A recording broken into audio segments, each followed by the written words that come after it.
all delegates, dignitaries, guest speakers, and all who have traveled to grace this Congress.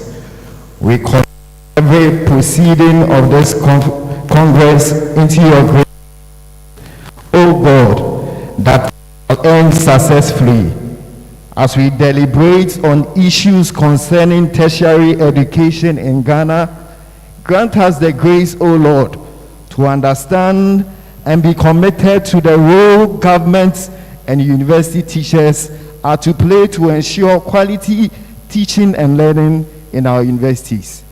This is our humble prayer as we assemble for the 2021 National UTAG Congress. Amen.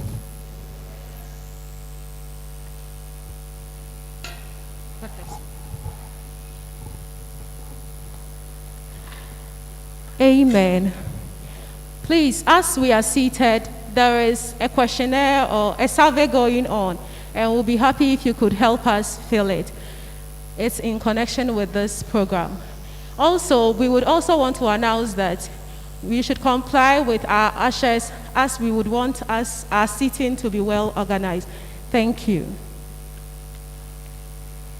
So today I would introduce the chairperson or the chairman for this program. The chairman for this Congress is a professor in the Minerals Engineering Department. Until his appointment as the Vice Chancellor of the University of Mines and Technology, he was the Dean of the Faculty of Integrated Management Science, FAMES. He was educated at the Kwame Nkrumah University of Science and Technology, the Technical University of Clausthal, Germany, and the Queen's Canada, where he obtained a PhD.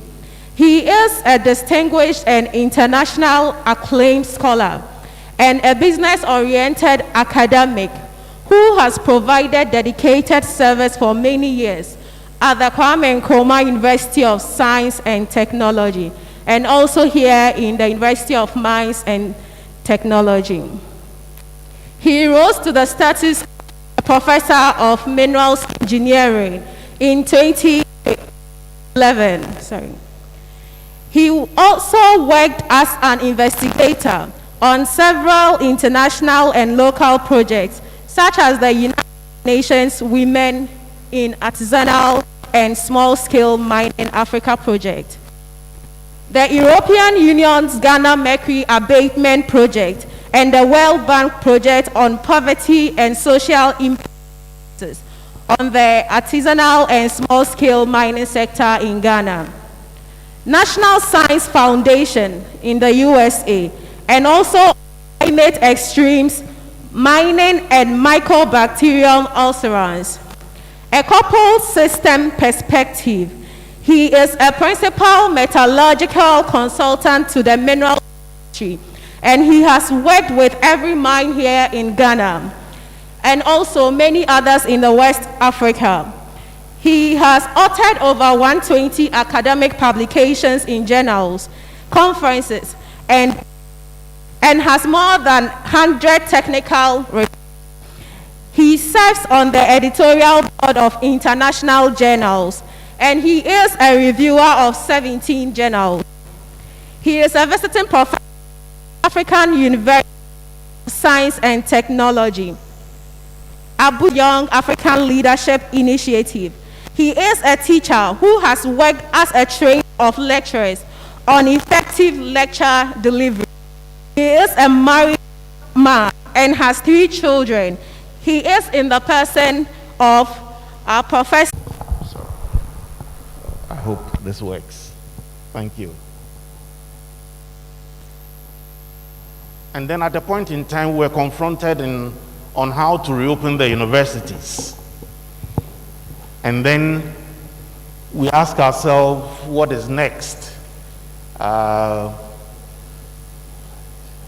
Okay, the person operating the slides, can you try and follow me, or you want me to say next slide? That's why I like to do things myself. Yeah. And then basically we've been asking, in all these crises, what has been the contribution of universities to addressing the bigger challenge that has confronted us. So there's been issues, and we are still struggling to deal with them. Some of the things we have managed to do, some well, others too well. In some areas we've had major challenges. But how resilient have we been as universities?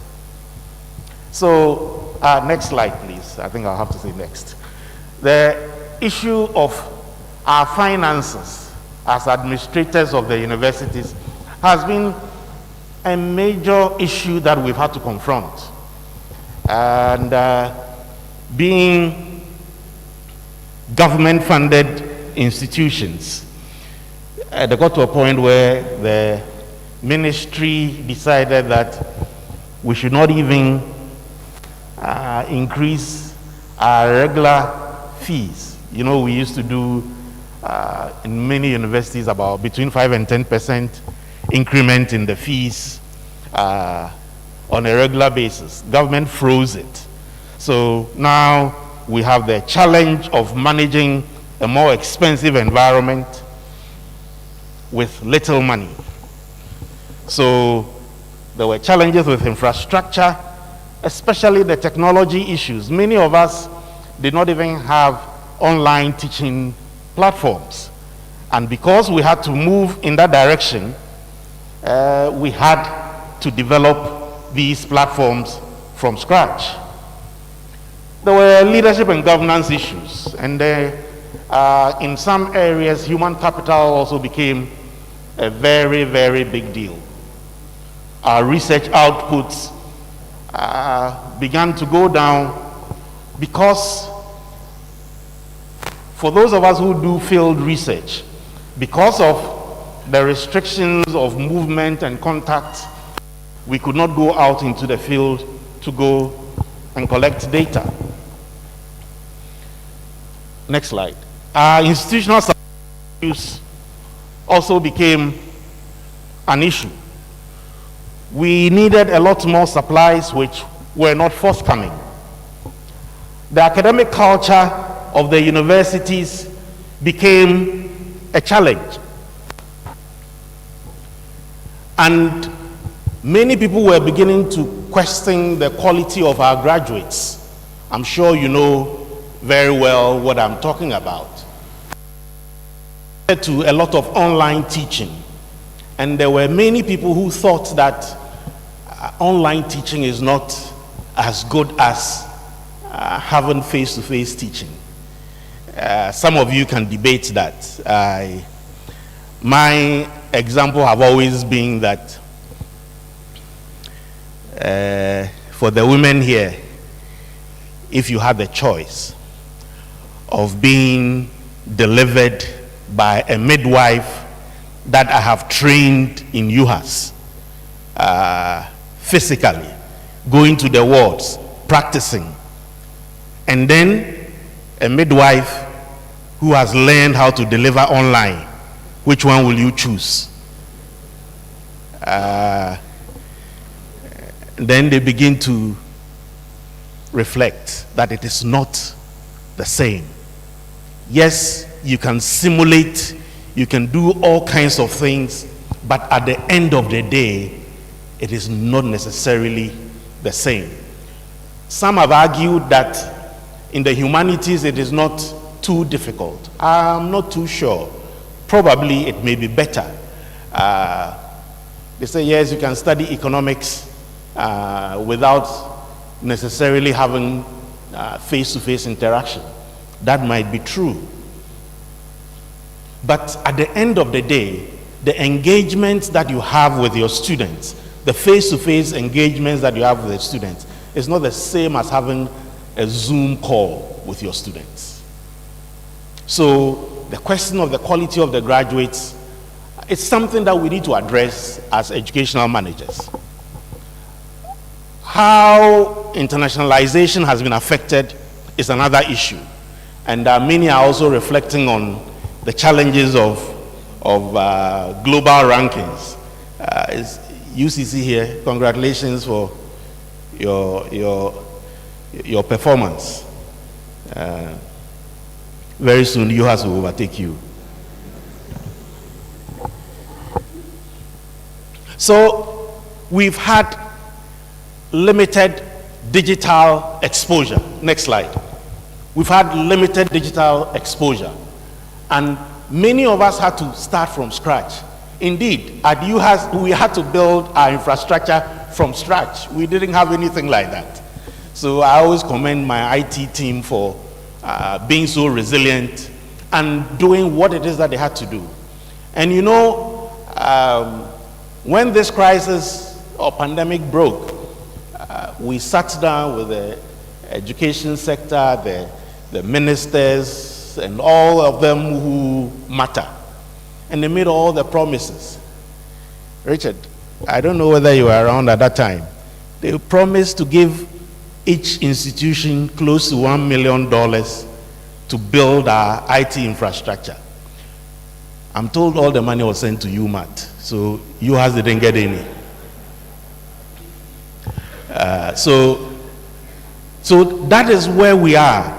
The leadership of the education sector make all the promises and very smooth talk, but when the rubber hits the road, we're found wanting. And we could have thrown our hands in the air and said, hey, we don't have it, so that is the end. But as university managers and administrators and academics who have to do the teaching, they all pull together to get things going. So the digital divide, for me, has been a very, very key transformational issue when it comes to managing the crisis of COVID in the educational environment. Next slide. There were also expectations of research and policy which also got affected. But we became resilient. Many institutions who had the capacity and training began to fill the gap in some way. Many institutions began to manufacture or produce sanitizers and masks, and in some advanced communities they managed to produce ventilators through 4D printing and epi-tents for patients who needed isolation, and also for making sure that when you had to develop a hospital on the field, it was well done. These were all done by universities from across the world. So universities made a very significant contribution. In terms of the epidemiology of the disease and tracking the impact of the disease, the universities played a very, very key role. And many people served as consultants to ministries of health across the world in ensuring that we are where we are today. Next slide. So, as far as we are concerned, COVID should be a wake-up call to our research portfolio, our research enterprise, to ensure that we develop our capacities so that in the event that we had another problem, another pandemic of a sort, we will be ready to be able to make the contribution that we have to make. And this requires working together. Many of us like to work in our small corners, but this requires that we work together through consortia across the world. And even in this country, there is no reason why the universities should not be working much, much closer together. Next slide. In the last couple of months, there's been a lot of discussion on even the development and production of vaccines. We have become the testing grounds in the past. The hard research is done in other places. The vaccines are developed, and we participate in clinical trials. Even that, at a point in time, our leaders in the country were not too comfortable with having clinical trials done in our countries. I don't know how many of you recall the saga of the Ebola trial that UHAS was supposed to lead, and the kind of things that happened in our parliament and the things that were said in parliament. I mean, it's unbelievable. But we need to participate in science, otherwise we would always be left behind as a people. So on this front, the next slide, the funding for research to universities should not be just talk. It should materialize. We are still waiting for the National Research Fund to be operationalized so that we can access those sums of monies to be able to do the kind of research that would impact our country from across disciplines. It is very, very important that we are able to engage and move on into issues even about commercialization by working with industry on a much closer base, so that we can work together with industry to be able to develop our systems for research funding. So next slide. So the challenge of COVID, on the flip side, also gave us an opportunity to be able to make a contribution and be recognized for the work that we could do as universities. It is imperative that we adopt a transformational approach into solving the challenges that we have as a country.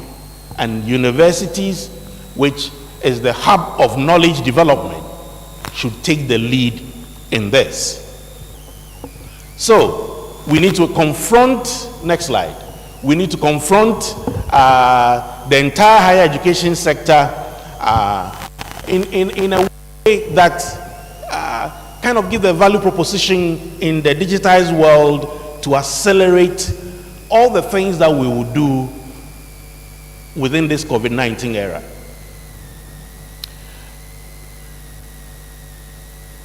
Let me just give you a few examples of what it is that has happened at UHAS. When the pandemic broke, many of you recall the backlog of testing that was occurring. At the point in time, there were only 2 testing centers, in Noguchi and at KCCR in Kumasi. We took it upon ourselves to develop a testing center with its challenges. I won't go into the details of the challenges, but at the end of the day, university management decided that this is an opportunity for us to contribute to the university image and to the country as a whole. So the whole of the Volta and OT and parts of Eastern region were tested since April 27th by UHAS Testing Center. And this reduced the turnaround time from the average of 2 weeks to an average of 3 days. In some instances, we could do within 24 hours or even 48 hours. And this impacted very significantly the management of COVID within our environment. This also gave the opportunity to build the capacity of young scientists within the university to be able to develop a career pathway for themselves, and also gave us an opportunity to do some research collaboration with our colleagues in Noguchi and KCCR, and indeed across the world. And the people began to look at us as having something very significant to contribute to. Of course, it brought us a little bit of revenue because those who are traveling need to do their COVID tests to be able to travel. So we decided also to set up a parallel center where you could come walk in and do your tests, and instead of charging you, is it 350 that they charge in Accra, we charge you 300 or something lower. We try to do the market forces, we use the market forces well. So instead of traveling to Accra to go and do your test to travel, you can do it in Ho, and it brought a bit of income to us. But the bigger challenge is the very, very resilient way our ICT team managed to develop our system. I say it as a challenge because we'll get to a point where if we are not careful with the kind of systems that we need to upload onto that platform, if we don't improve upon it, we can have some issues on hand. So the photo that was on there was our testing center with some of the things that we do there, and the way our team, the very young scientists, have been very, very dedicated to getting work done. So the next slide shows you a paper that was published in Science very recently. And for those of you who follow impact factor of journals, Science is among the top 10 journals you will find globally. And how were we able to get in there? We were able to get, this was data that was pooled for the whole. So everybody made a contribution. All the testing centers had the capacity to do the genetic epidemiology of the virus, contributed and got a paper into Science. And as I was looking at it, I was scratching my head. There are close to about 200 or so authors. So the ones I've highlighted in yellow are the people from UHAS. You may not see it. And I asked myself, yeah, I think on this page, the first name you see on this page is Ruben Aivo Jani. And I said, Ruben will present this paper for promotion. Kwabena Dudu will present it for promotion. Jones will present it for promotion. Joanna, and many more. There are about 6 people. I don't need promotion, but I may present it for something else. And then the whole issue of contribution and how to measure people's contribution to academic publications came up. And I was just reflecting. This has been highly acclaimed by everybody. Top paper. But there are about 200 or so authors. How do you measure people's contribution? I don't want an answer from you. Just reflect on it. Because I know this is one of the things we are all struggling to deal with in our universities. So it's something that we need to reflect, especially for such a paper. How do you judge people's contribution? Who is the lead author and who is the senior author? It's done in alphabetical order, and yeah. So, how do we move in solving our problems? I need to wind up. Some of us may want to go back and get things restored just like it was before COVID hit. There are some who may want to evolve by incorporating some of the impact lessons that have been learned from the pandemic.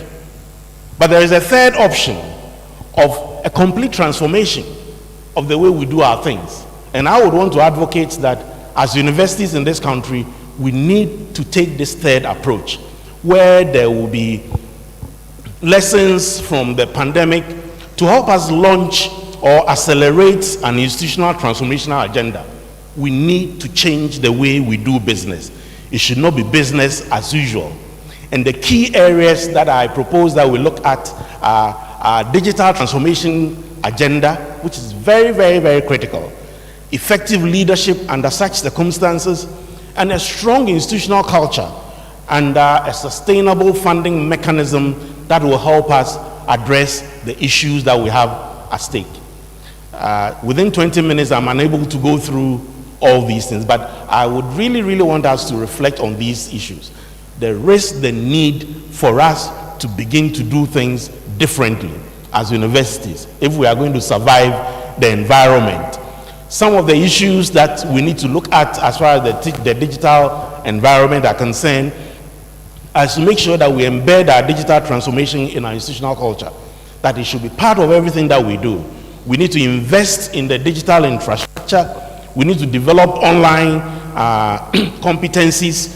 We need to entrench technology-mediated modalities for our teaching and learning, and our pedagogical skills, and all that should be embraced within this environment. And of course, develop a holistic and innovation in the curricula that we deliver. And all this needs to be student-centered. And finally, we need policies to address the digital divide that we are working in now, because many issues are coming up. I heard some students going on strike because they wanted to be examined online. And if students are going on strike because they want online examination, they don't want to sit down and write the exam, then you can imagine some of the things that are going on. We are told that in some universities, during the online exam, it was only multiple choice questions, because that is what one could do within that system, and everybody got above 90%. And if you do an exam and everybody gets above 90%, well, maybe the teacher has taught, the lecturer has taught so well, and the students are all so good, but that doesn't fall within the normal distribution curve that I know. So these are issues that we need to discuss. And I will want to move on by encouraging us all that we need to take COVID seriously. Where we are today, the epidemiology shows that we've had about 3 spikes. There has been some evolution. And in the evolutionary process, we are getting new variants. We are not sure. We do not know what is going to happen next. So we need to take all precautions. Let us not lower our guard like we did in prior to the elections, where everybody lowered their guard and we just went round doing things as if the battle had ended. Indeed, the battle is not over. We need to understand how to get things done. And let's continue to keep to the COVID protocols and ensure that we protect ourselves. We need to protect ourselves. That is what we have in hand. And in recent times, we've also had the opportunity to get vaccinated. I don't know how many of us are fully vaccinated. Yeah, well, there was a point in time where, because of all the rumor that was going on, people did not want to take the vaccines. That is the best that we have in hand now. So I would want to conclude by saying that the COVID pandemic has really brought a major challenge to us as far as educational institutions are concerned. We need to examine our way of doing things. We need to transform. And in the transformation, we need to seriously consider how we manage our digital educational systems, because that is now becoming part and parcel of us. Even in the event that the COVID pandemic should end, with the kind of infrastructure that we have developed, it will be very unwise to throw away all the online teaching platforms and mechanisms that we've developed. How do we mix the online and the face-to-face to get the best output? How do we combine the things that we have at our disposal now to ensure that the students get the benefit of all the expertise that is available, to ensure that the systems are robust enough to avoid fraud, robust enough to ensure that we are all doing the things that we have to do. This will require very good and effective policies. The policies that I have seen around are not good enough. And we need to work together as institutions to ensure that we are on top of issues. But above all, since we are the knowledge hub, we should see how best we can take advantage of the opportunities that come our way to develop science and make sure that we are on top of issues. We need to collaborate with one another in our research work that we do. We need to work together as a team and not behave like class 1 children who, when they are writing exams or they are given an exercise, they cover the part of it with their hand so that the next person doesn't see what is happening. In the era of science today, it is collaboration. We need to work together. We need to really, really work together as a country in order to make the impact that is deserved in this country. On that note, I thank you for your attention, and I wish you very well in the Congress. I have steered away from the usual things that I engage UTAG on, because you did not ask me to speak on any of those issues. You asked me to speak on COVID, so I spoke on COVID. Thank you very much. Thank you. Thank you very much, Professor John Owusu. Yes, I forgot. There's a last slide. There are some people who have been very, very, what's the word? Key in this whole process. And my president is one of them. So I thought you should know that.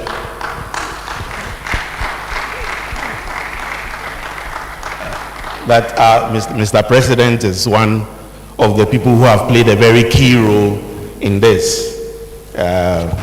So thank you, Mr. President. Where is Mr. President?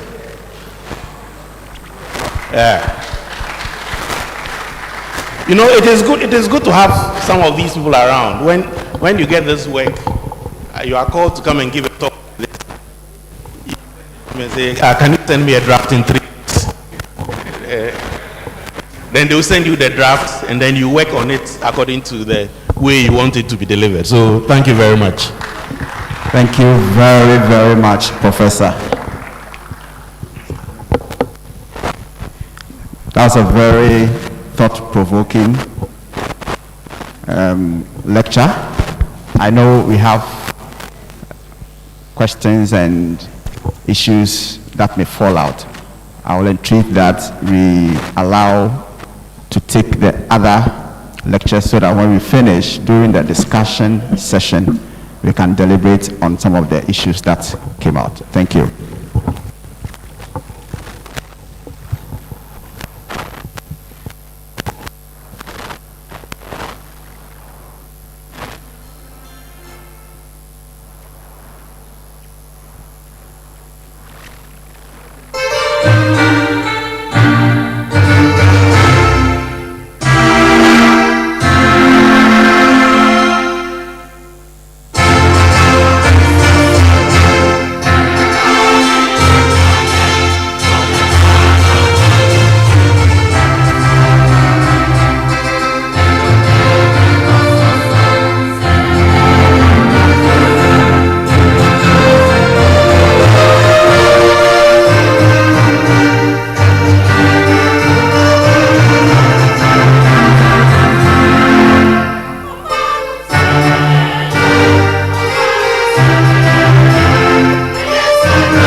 Thank you. So to introduce our second speaker for our Congress today, we have a professor of mechanical engineering. He holds an MSc in mechanical engineering degree from the Mogilev Mechanical Engineering Institute, Belarus, and a PhD in mechanical engineering from the St. Petersburg State Mining Institute. He is currently known as, which is now currently known as St. Petersburg Mining Institute, Russia. He is a seasoned and international acclaimed academic who started his lecturing career at the Takoradi Polytechnic, now the Takoradi Technical University. In August 1995, he moved to the Western University College of Kwame Nkrumah University of Science and Technology, now the University of Mines and Technology, UMaT, TAQA, as a lecturer in August 2003. He was promoted to the position of a senior lecturer in October 2008, associate professor in September 2015, and now the rank of professor in October 2020. He is a member of the National Society of Black Engineers, International Association of Engineers, and American Social Society of Mechanical Engineers. He is a recognized professional engineer by the Ghana Institute of Engineering since 2019.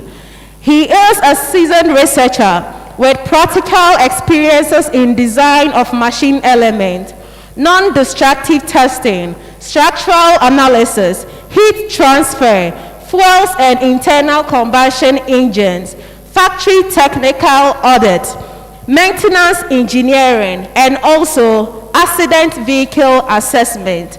He is a strong researcher and with a patent on conical brake for belt conveyor, with 3 publications to his name in that record.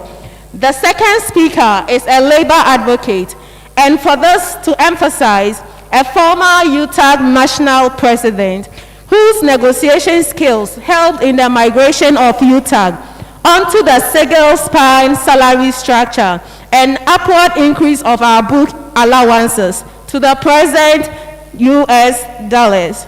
Now lastly, he is our very own Pro-Vice Chancellor of UMaT, and he is married with 3 lovely kids. He is in the person of Professor Anthony Simmons. Let's welcome our professor.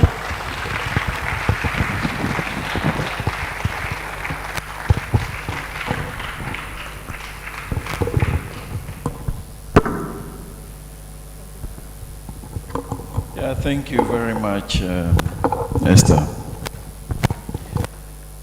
I don't know whether it was just coincidence that the choir gave us the music with the title Asami Tika Wanabaka. Jada Simmons na waka. So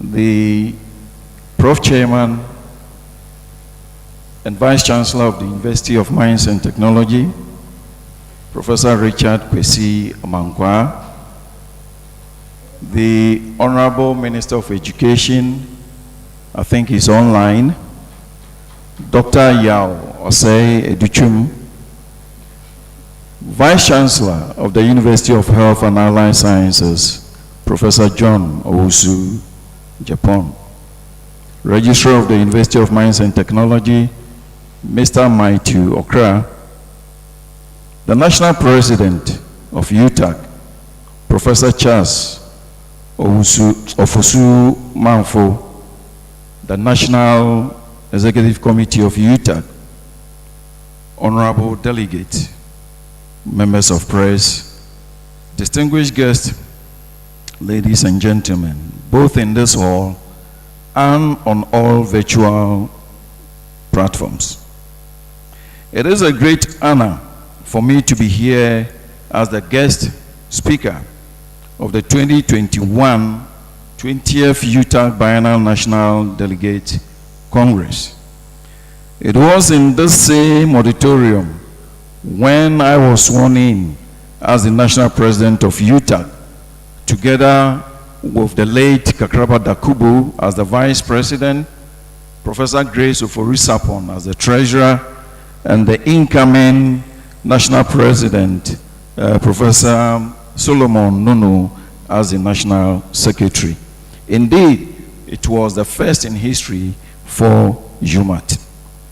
It is always an honor to be in the midst of the UTAG fraternity, and I thank the organizers for the opportunity to share my experiences with you on the topic, Challenges of the Single Spine Salary Structure, the case of the university teacher.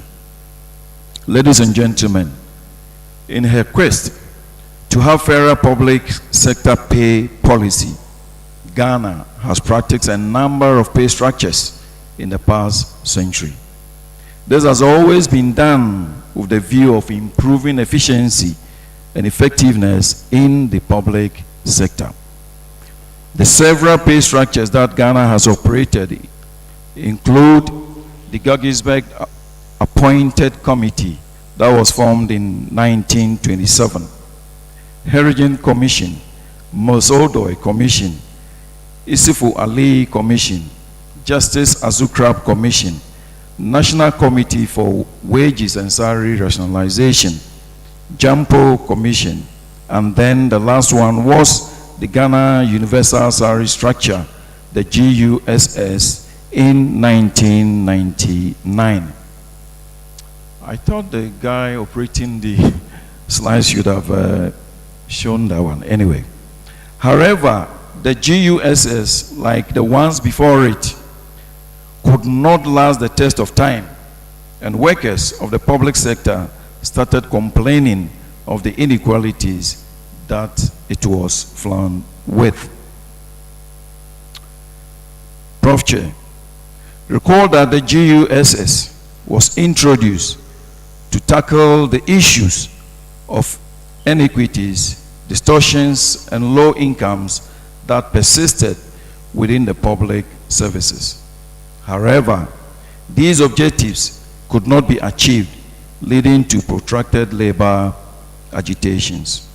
So, following lengthy negotiations between UTAG and government acting as the employer, coupled with strike actions and with it frequent disruption to the academic calendar, the government in 2003 agreed with the Standing Joint Negotiation Committee of the public universities to develop a 5-year roadmap to solve the problem. The roadmap culminated in an acceptable pay rate that was mutually acceptable to the government and the university teachers. The roadmap sought to improve the levels of remuneration of the senior members of the public universities to a minimum of CD equivalent of $1,500 by December 2008. The agreed amount was to cover basic salary and various allowances. The allowances included professional allowance, which was 200% of the basic salary, and non-taxable special book allowance, which was $600 paid annually. According to the agreement, at the end of the roadmap, that was 2008, general increase in salaries approved by the government will apply to the academic senior members. However, Prof. Chair, ladies and gentlemen, this was not the case, and UTAG was required to embark on industrial action annually before restoration to the $1,500 could be achieved for a given year. Thus, the expected salary of the university teacher as per the roadmap and captured in Table 1 was not achieved. We could see from Table 1 that in 2008, we ended the negotiation with $1,500. It was expected that in 2009, there was an increase of 17%, so we should have gotten to 2,755. And so by 2011, we should have 2,316. All these things were not done. It is worth noting that at the end of 2008, public universities in Ghana saw an influx of many foreign trained Ghanaians. It was a pride to be a university teacher at that time. Unfortunately, UTAG continued to receive the cedi equivalent of $1,500 without adjustment for changes in exchange rates at the end of the roadmap, as shown in Fig 1. So looking at Fig 1, the left-hand side shows the salaries in cedis. The right-hand side gives us the dollar equivalent. So you could see that in 2009 there was a dip. And so because the exchange rate was not applied, and so per the increase on the cedi rate without the exchange rate applied, we fell short of the $1,500. For the subsequent years, the same thing applied. The exchange rates were not applied to the $1,500. So this led to the withdrawal of teaching services in the public universities in October 2010. Thus, the then government established the Assembly Amiel Committee, who, among other things, made the following recommendations: that government should pay the 2008 attained target of cedi equivalent of $1,500 as Fair Wages and Salary Commission arranges to place the public universities on the single spine salary structure to bring an end to the dollarization. Prof. Chair, ladies and gentlemen, in line with the objectives of the Public Sector Reform Agenda 2006-2016, the single spine pay policy, in which the single spine salary structure forms part, was formulated in 2006. This was implemented in 2010 over a period of 5 years to regulate payment in the public sector, in the payment of public sector workers, especially those under Article 190 of the 1992 Constitution of Ghana. The Fair Wages and Salaries Commission was established under the Fair Wages and Salaries Commission Act 2007, Act 737, with a mandate to implement the single spine salary structure and manage the public sector wages. Under the Section 2 of the Act 737, the Commission is mandated to ensure fair, transparent, systematic implementation of the government public service pay policy, and then develop and advise government on and ensure that decisions are implemented on matters related to salaries, wages, grading, classification, job analysis and evaluation, performance management and indicators, and allowances and benefits in the public sector, with the optimum objective of consolidation of the allowances and the benefits. And lastly, undertake negotiations where compensation is financed by the public funds. According to the government white paper on the SSPP, the SSSS, which is the single spine salary structure, is to address four main issues. One, to pay disparities that have emerged within the public services. Rising costs of the public sector wage bill, large numbers of public sector pay negotiations, and linkage of pay to productivity. But today, as we speak, or as we sit here, we will agree that the point C has not been achieved. We are back to the days of numerous negotiations that persisted at the turn of the century. Ladies and gentlemen, at the time of introducing the single spine salary structure, the catchphrase was equal work for equal pay. Again, the government white paper made it mandatory for all Article 190 workers to be migrated onto the spine. I think during that period, we had a situation where the police service had then migrated onto the spine, and the whole Ghana, all workers were so much willing to go onto the spine to also get their fair share of the kitty.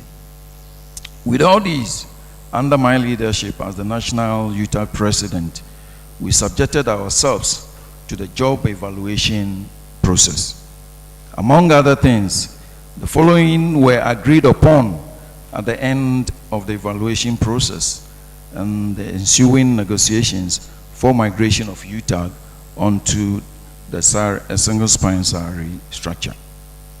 A market premium equivalent to the absolute value of a premium factor of 1.14 of the single spine basic salary for the applicable year is to be paid to all academic senior members of the public universities effective 1st January 2010. The agreed premium were applied until the deadlines for the calculation of the formula for the market premium factor is developed. All other categories of allowances shall be negotiated in accordance with the single spine pay policy, and the migration of the academic senior members of the public universities onto the single spine salary structure brings to an end the dollarization of the basic salary, professional allowance, and the special book allowance for academic senior members of the public university. Regrettably, since the migration onto the single spine in January 2012, UTAG is still negotiating on conditions of service. The migration onto the spine witnessed a significant increment in the salaries of UTAG members, that making the job of a lecturer more attractive, and we witness another influx of foreign trained Ghanaians. So the question is, have there been any challenges? Yes. Prof. Chair, ladies and gentlemen, after the introduction and implementation of the single spine salary structure, the problem of inequities for which it was to address still exists. This has generated agitation by the various labor unions. We are all aware of the recent UTAG strike of 2nd to 22nd August 2021 and its impact on the 2020-2021 academic calendar of all public universities in Ghana. This agitation has evolved to become a complicated one and presents no easy solution. Following the migration of UTAG members onto the single spine salary structure, government issued a white policy on the market premium in April 2013, which in effect put a freeze on the market premium until government conduct a labor market survey. Unfortunately, if we look at the point B of the Memorandum of Understanding we signed, it is stated that the agreed premium will apply until the guidelines for calculation of the formula for the market premium factor is developed. It is sad to say that the freeze is incongruous to the Memorandum of Understanding signed between government and UTAG.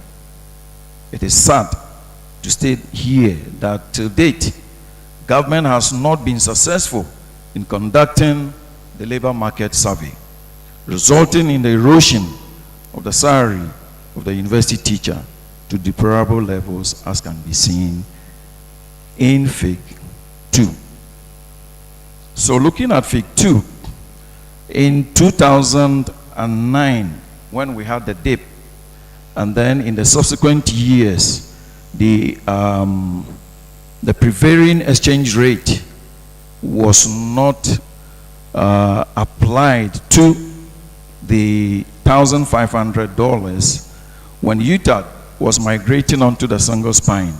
We made it a point that until all the restorations are made, we are not going onto the single spine.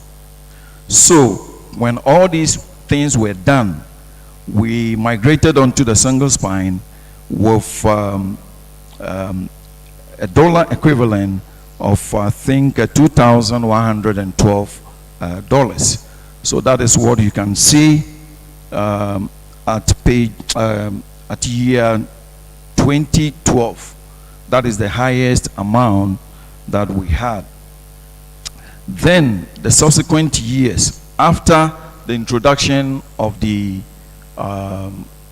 freeze on the market premium, we saw the fall on the CD equivalent, the dollar equivalent of the salaries. So the question I ask here is, what was UTAG doing?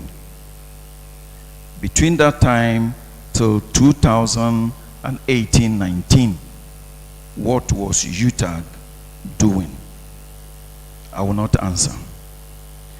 Due to the freeze on the market premium, there has been a sharp decline in the value, in its value relative to the basic salary, as we've seen in Fig, as will be shown in Fig 3. Thus, in August 2019, the employer negotiated with UTAG to introduce the non-basic salary allowance effective January 2020. So here we could see that the premium, market premium, was falling until somewhere 2019, a negotiation was made, and government, in order to cushion UTAG, introduced the non-basic salary allowance. Unfortunately, Prof. Chair, ladies and gentlemen, ad hoc measures like the introduction of the non-basic salary allowance are not the solution. The employer needs to, as a matter of urgency, address the unattractive salary levels among university teachers. Presently, a number of young lecturers have resigned their positions and migrated abroad. The Human Resource Unit of Public Universities have several responses from prospective lecturers who did not take up their appointment due to the poor salary levels. The government white paper on the market premium acknowledge the following points that are worthy of consideration. That the market premium shall be determined for critical but scarce skills and jobs through the conduct of comparative salary survey. That the market premium shall not be determined through negotiations.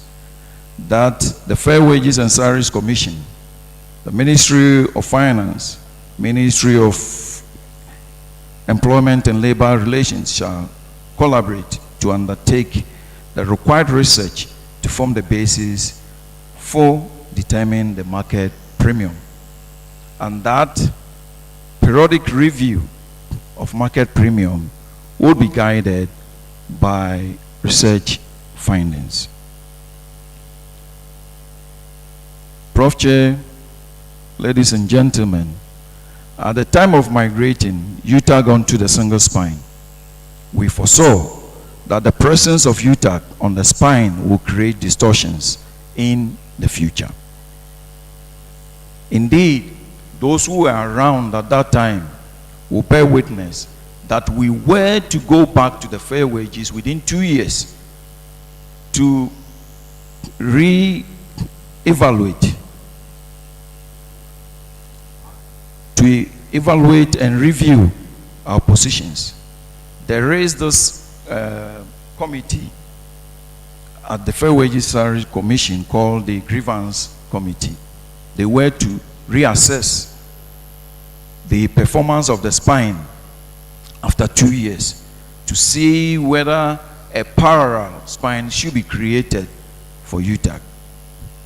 Unfortunately, we did not seize the opportunity.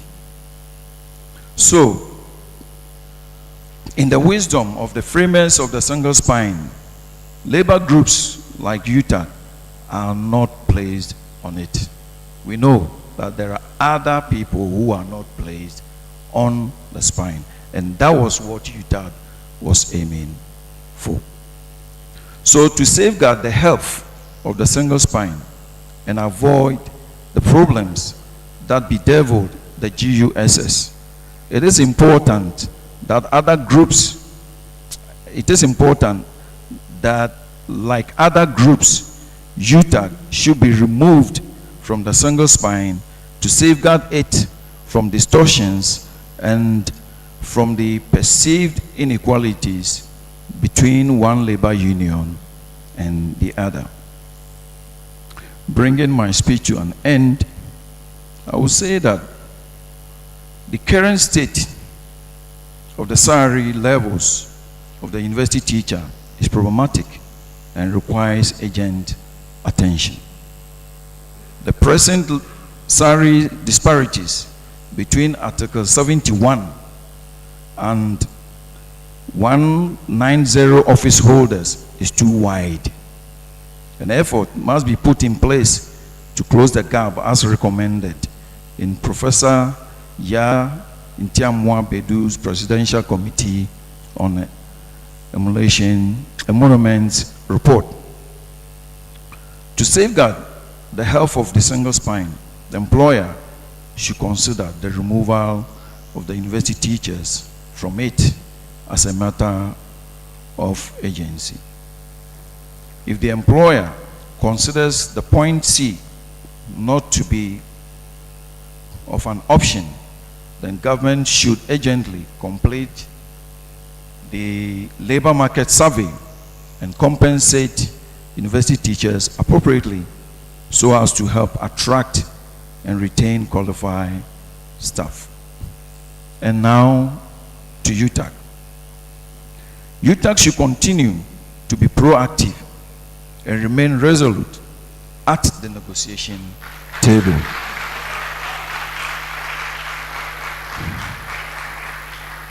At all times, remember to consider the plight of the general membership in every deliberation with the employer. But let me caution you here. When success comes, do not go to sleep as in the past. Thank you.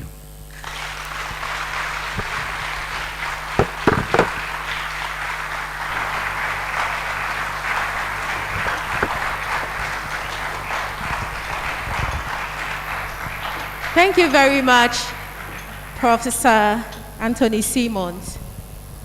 We will take another from our choristers.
Thank you very much for that beautiful music. Just to let those of us who are joining us online via Zoom, Facebook, YouTube, that as we prepare to take our last talk, you can send in your comments so that during the discussion session, we can read them. Our last speaker, who is going to talk on the current working conditions of the university teacher, the role of government. And there is no other person to do justice to this than the Honorable Minister of Education, Honorable Dr. Yao Osei Educhum. Hello. Who is currently the Education Minister for Ghana, as well as the Chairman of the Ghana Commission for UNESCO. He's a Member of Parliament for the Bosomtwe constituency in the Shanti region of Ghana. He was the Chief Executive Officer of Lakeview Schools in Jache in the Shanti region before his election as a Member of Parliament. He was also the CEO and founder of New Designs Educational Group, California, USA. He has over a decade's experience in the educational policy, planning, and administration. He was born on 9th April 1964 in Kumasi and hails from Jache in the Ashanti region of Ghana. He obtained his bachelor's certificate from the Kwame Nkrumah University of Science and Technology, Kenya University in 1990, and a postgraduate diploma in teaching credentials from Chapman University, City of Orange, California, USA in 1999. And he obtained his master's in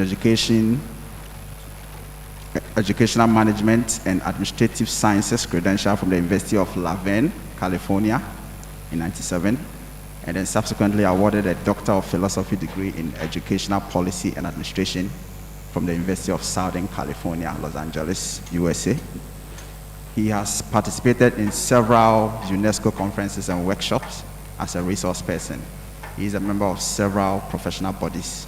Recent of these is the Association for Supervision and Curriculum Development, USA. Until his current appointment, he was the Deputy Minister for Education in charge of general education. Ladies and gentlemen, we want to invite our Honorable Dr. Yao Osei Educhum. So, Honorable, we can see you live on Zoom. Please take it on. Thank you. Thank you so much for a wonderful introduction. Prof. Chairman,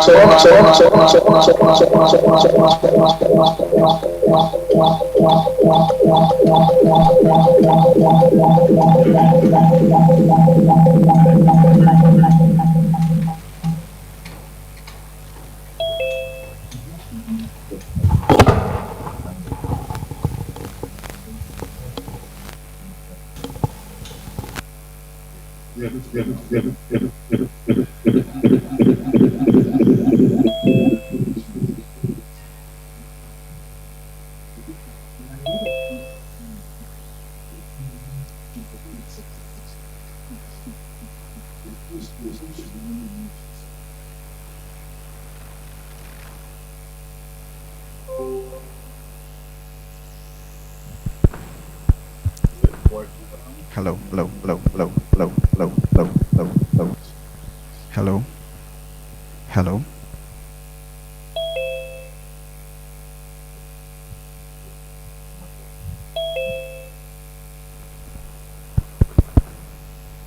Okay, because Honorable is giving us the Zoom presentation.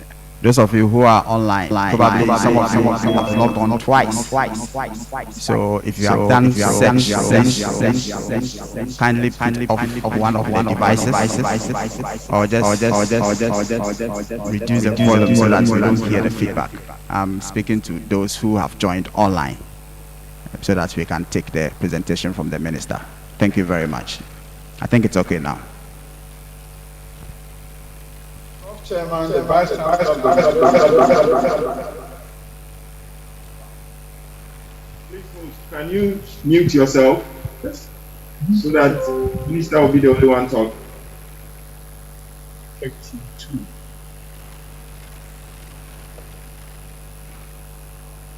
Dr. Rufai, can you please mute your microphone? No.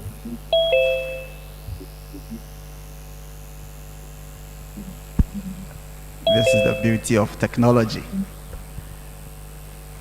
So that maybe the host can do that. The host can mute everybody except the speaker.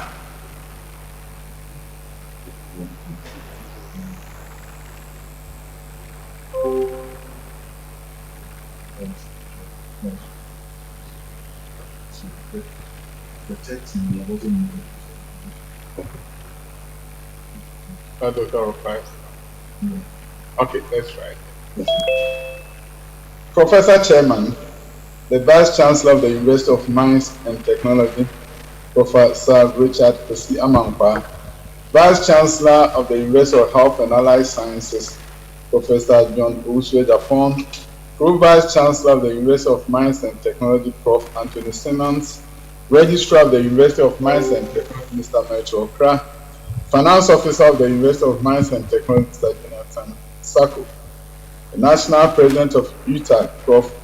Charles Ofosu, Prof. Charles Manfo, the National Executive Committee of UTAG, soon to be sworn in National Executive, distinguished delegates, members of the press, invited guests, ladies and gentlemen, both in this hall and on all virtual platforms.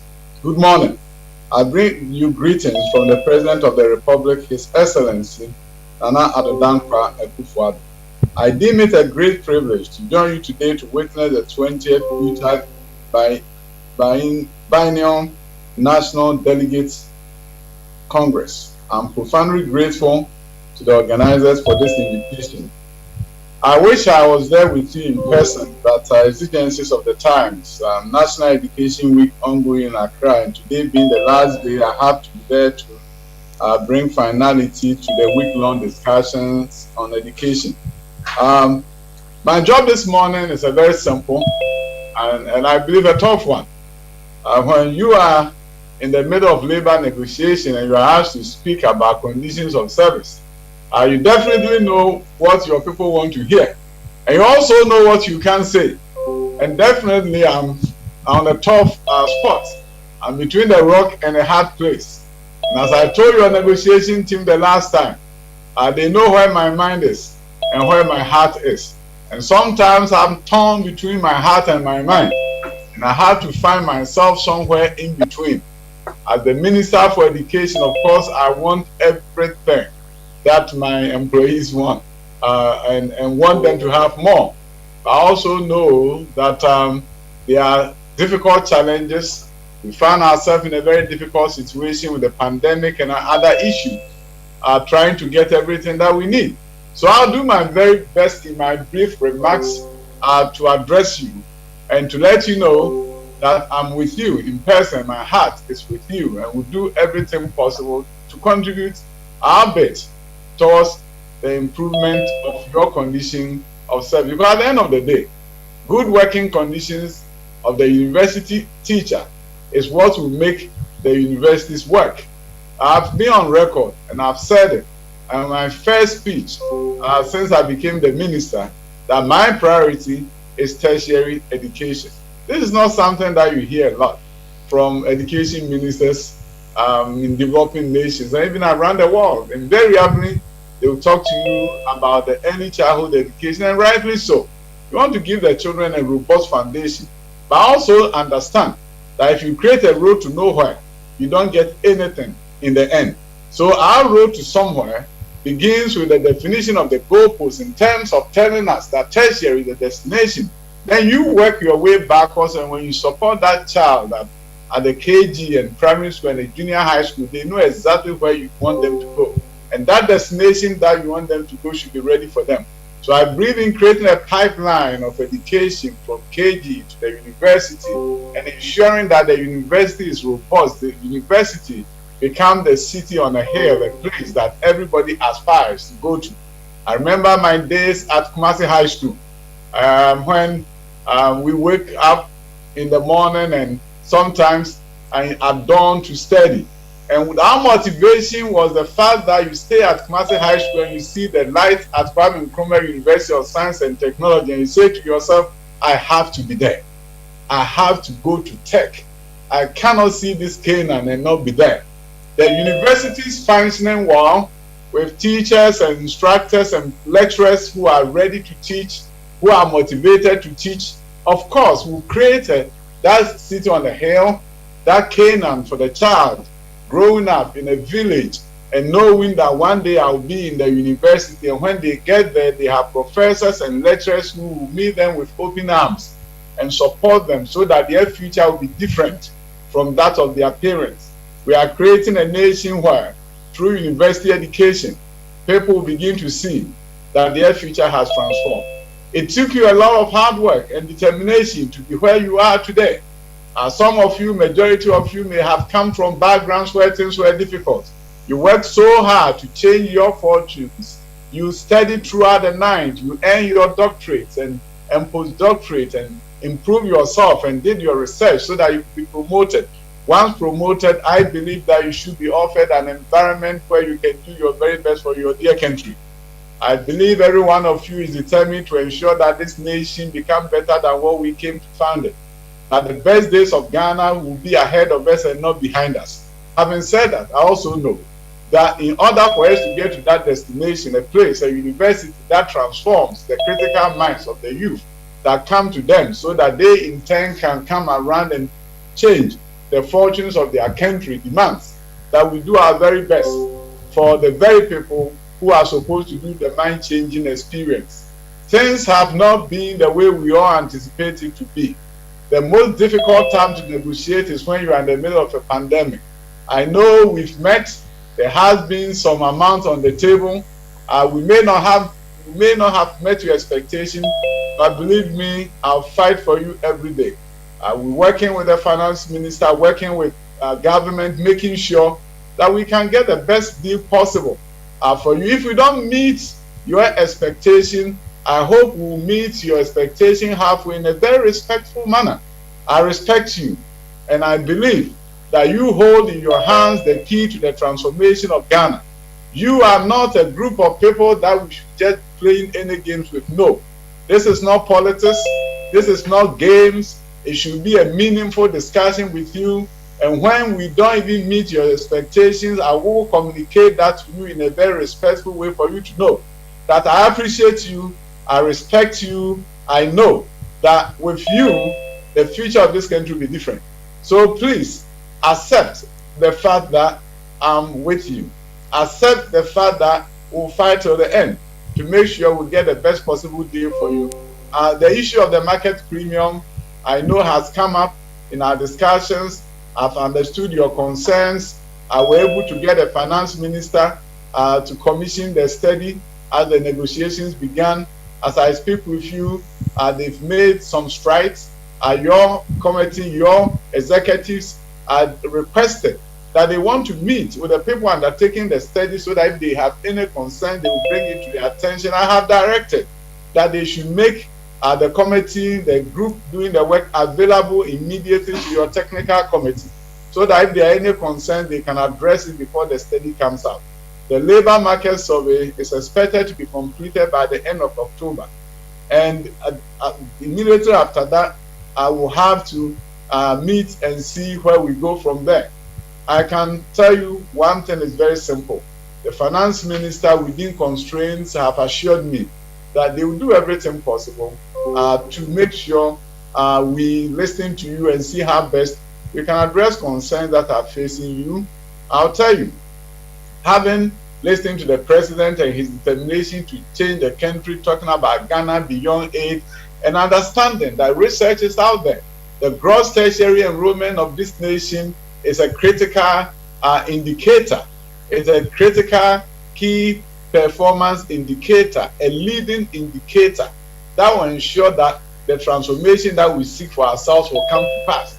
The leading indicator of education should program in such a way that everything works fine. Before we can get to the lagging indicator, that would be growth in our economy and socio-economic transformation. My dear lecturers, I want to tell you this, that I didn't grow up thinking that one day I'll be addressing a group like you. My education at Kwame Nkrumah University of Science and Technology made it possible for me to explore many options. And it's that same option that you seek to create for countless number of Ghanaian children. And if I could, my life could be different because I came to a university, and the lives of others could be better because they will come to you, then we ought to do our very possible best for you, so that you too can do your possible best for us. I will tell you this, it's not over until it's over. We are going to be working with your new soon to be sworn in executives. But at this point, I would really want to thank the executives that we had a wonderful opportunity of working with. My brother, Dr. Charles Marfo, Prof. Charles Marfo and his team, the secretary and Mr. Babari and Dr. Demens. Sometimes it was a tense environment, but at the end we all saw that we all wanted the best for the Ghanaian child. And I may be looking at the best from Ghanaian child in terms of the child coming to you, but Prof. Adair, Babarian, and Charles Marfo, Prof. Charles Marfo, also wanted the best for you so that you can treat the child well when that child comes to you. So we're on the same page at the end. We're seeking for the same thing, an opportunity for the transformation of Ghana. Thank you so much for this wonderful opportunity, and I look forward to working with the new executives that are going to be sworn in to bring finality to anything that we have begun. Thank you for a wonderful opportunity. May God richly bless you, and may God bless our homeland, Ghana.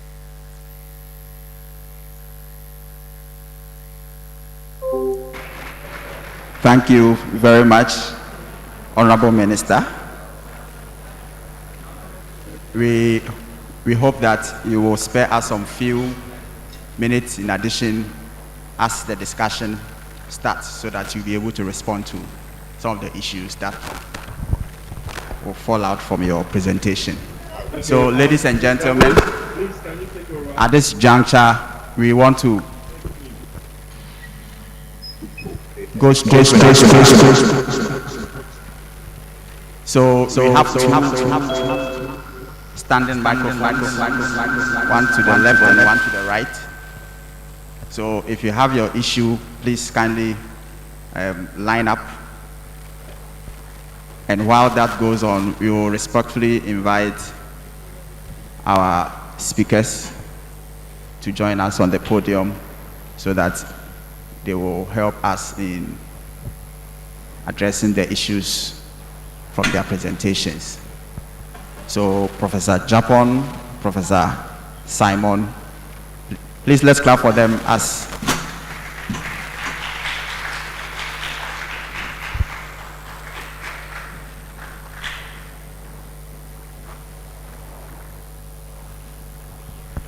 those of you online, you can also send in your messages. If they come through, we will take them. So we have some short minutes for this. If you have any question from all the three presentations, kindly come to where the microphones are and let's have them.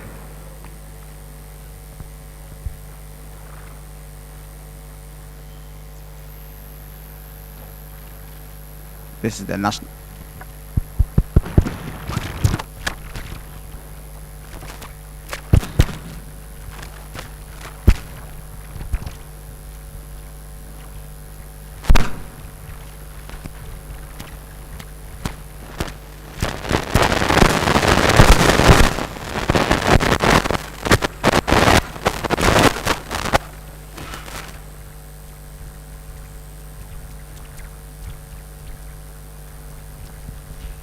All right, so I'm aware we have our media partners.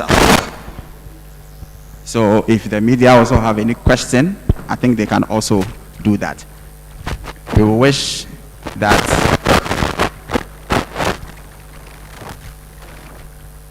please, we have the microphone stands. There's one here, there's one here. Okay. Thank you very much. My question, my name is Bwadi Kusi. My question is to the Honorable Minister of Education. I have listened to the Honorable Minister of Education on a number of occasions, and my understanding is that he really values the university lecturer. He seems very well to understand our challenges, the current challenges we are going through so far as our conditions of service is concerned. And he has, on a number of occasions, assured that he will do the best for us.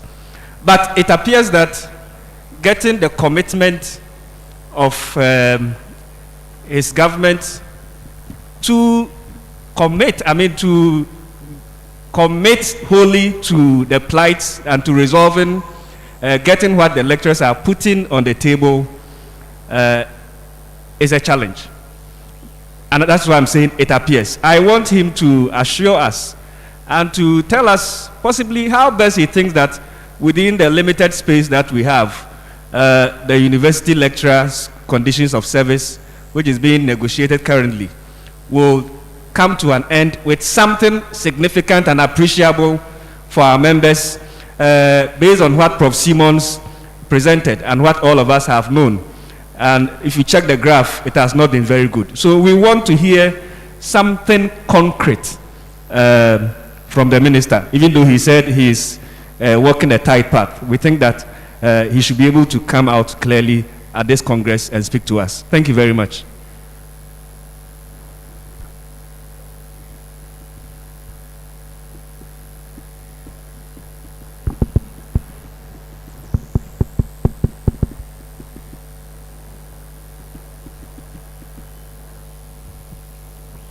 Please, if you have the issues, kindly come up so that we take the questions in bulk and then they can respond. That will help us to deal with this section very quick. All right, thank you. My name is Ransford Jampu. I think the first issue that my colleague raised, I was going to touch on it, but you've already brought it, up, and I'm sure the minister has heard, so he may give us some response. But the other one is more of a comment. Listening to Professor Simpson, it appears that some of our leaders along the line, they failed us. They went to sleep. It also appears that, I don't know whether deliberately or inadvertently or because of a certain incompetence, they failed to deliver or present certain vital information that are supposed to be delivered to members, to arm members to be able to keep those leaders on their toes. They didn't do it. And so some of us, we got here yesterday to hear certain things. Some of us, we got here this morning and we are now being told certain things. If you listen to Professor Simpson's presentation. And so this is a warning to the new crop of leadership from me personally, that the days where we sat on information and the days where we refused to act are long gone. Otherwise, some of us will publicly take a stance against you. So I know there will be new NEC meeting today, but I want all of us to understand this. Our members continue to yearn for information. You undermine the whole idea of representation if you go sit in a meeting and then you keep the information to yourself. It fits into the perception. There is the perception out there. People are talking about it, that some leaders have been bought. But if you sit on information, how do you dispel that perception? I don't know. I don't have evidence, and I don't think any leader has been bought.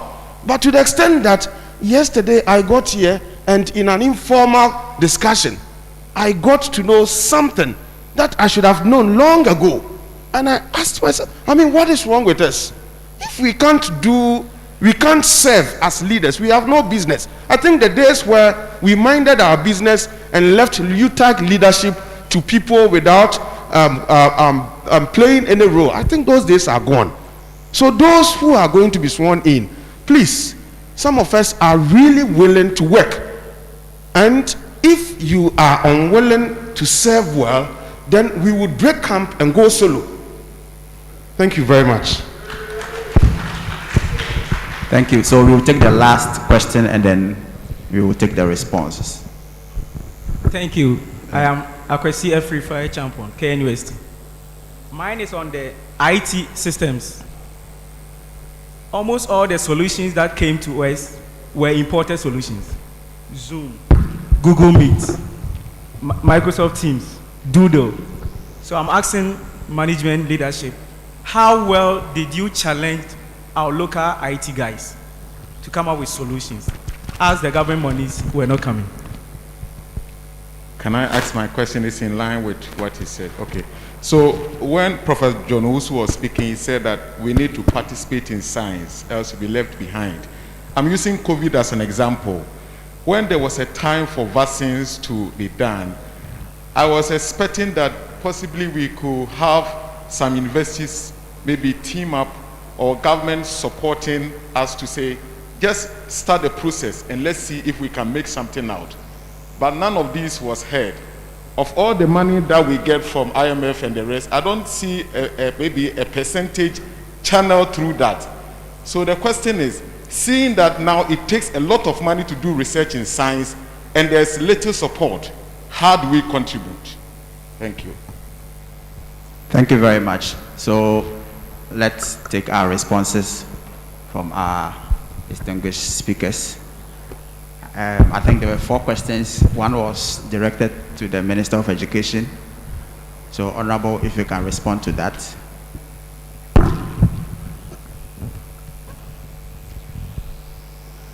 Started the negotiation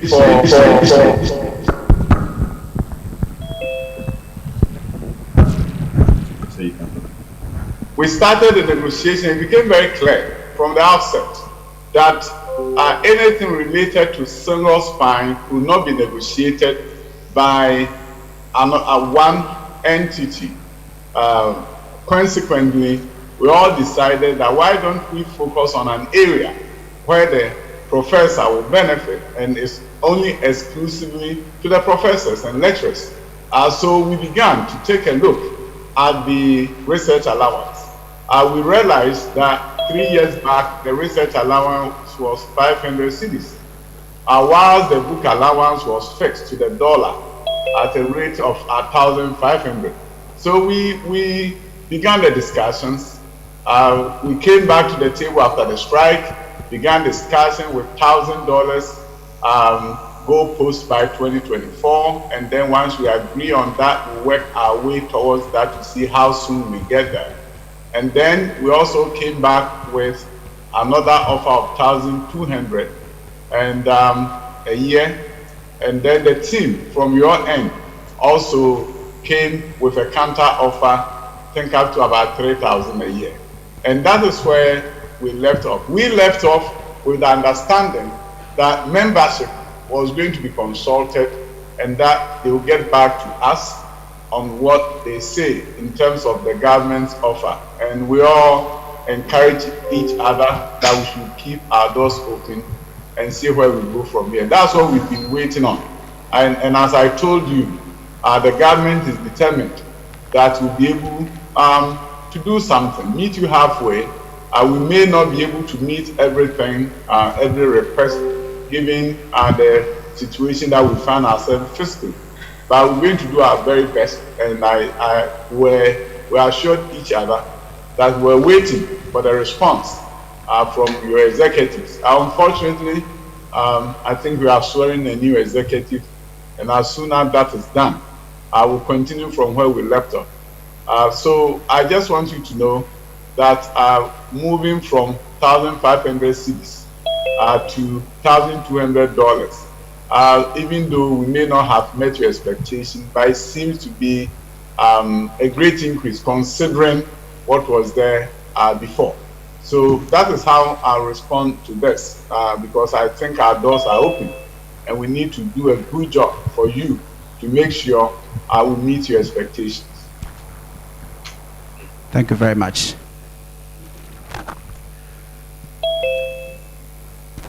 So,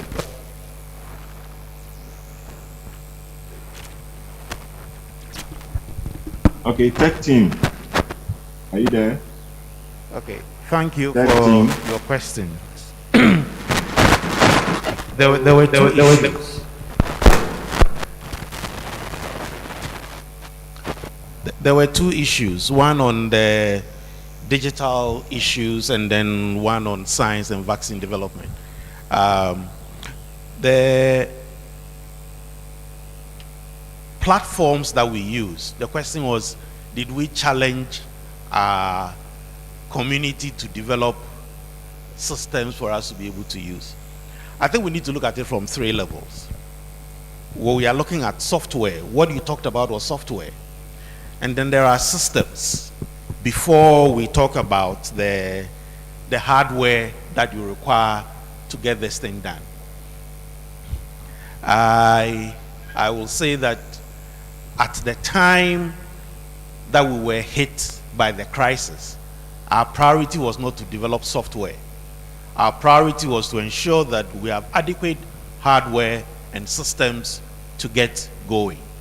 Your question to me sounds like, should I be developing new word processor? If there is Microsoft Word, should I be developing a new online presentation system like PowerPoint? It takes quite a bit of money to be doing that. So our priority was not in that direction. What we needed as universities and as higher educational institutions was to be able to have an operational system, given that there were softwares that have been tested and known to work. The challenge, as I indicated, was the kind of investment that we needed to get this going.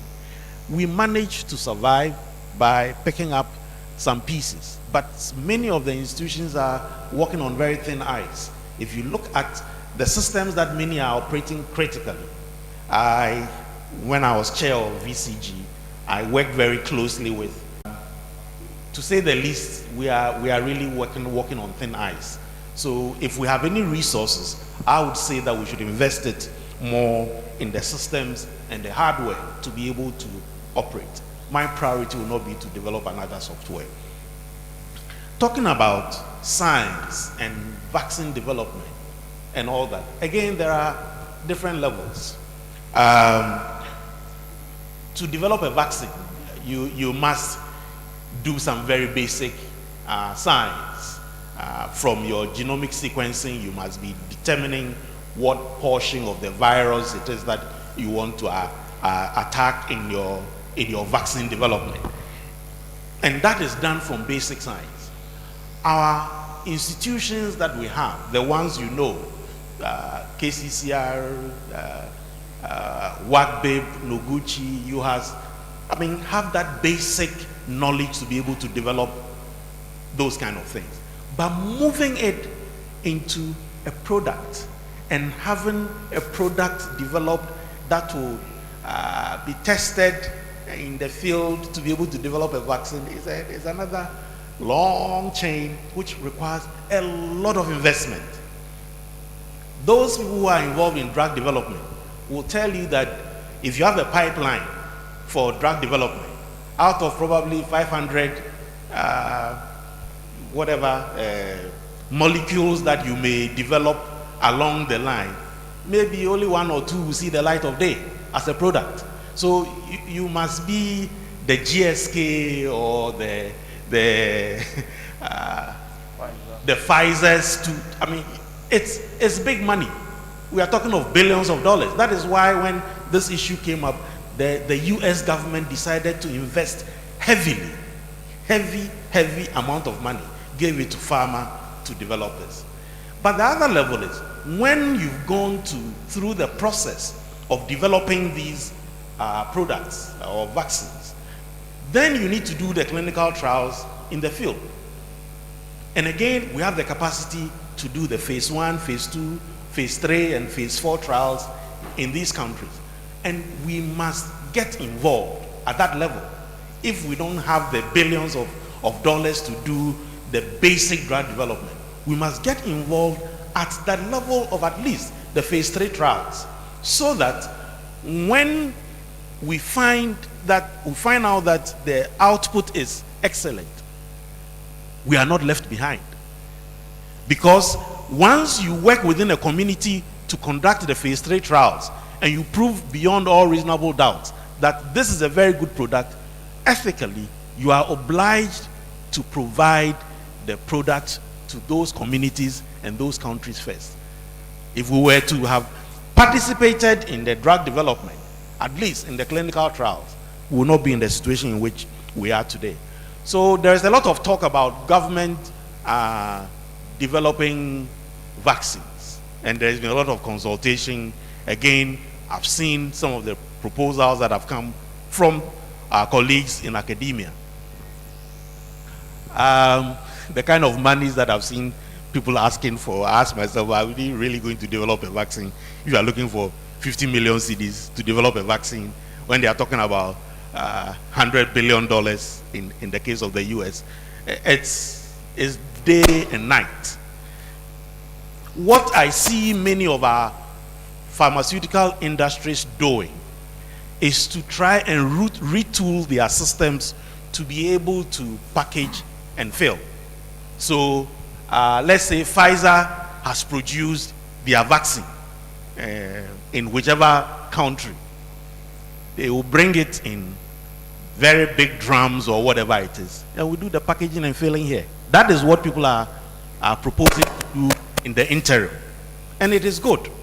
It is a step in the right direction, but to move to that other level, we need very heavy investment. Thank you.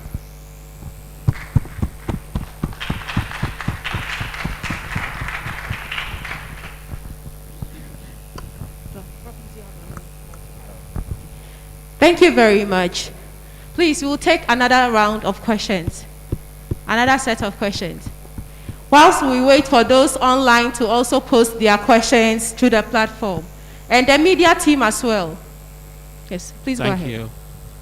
My question will go to the Honorable Minister of Education. Honorable, in your response to the earlier question, you did indicate that we started a negotiation with the understanding that certain items would not be negotiated. But on the memorandum of understanding that was signed somewhere around 19th of August, Honorable, the items were clearly defined that during the 1 month mandatory period, we will negotiate on market premium, non-basic allowance, research component of book and research allowance, and any other item. So going into the negotiation and be told that we cannot negotiate those ones, clearly we can't say that government has exhibited bad faith, and we would need your response to that. Thank you.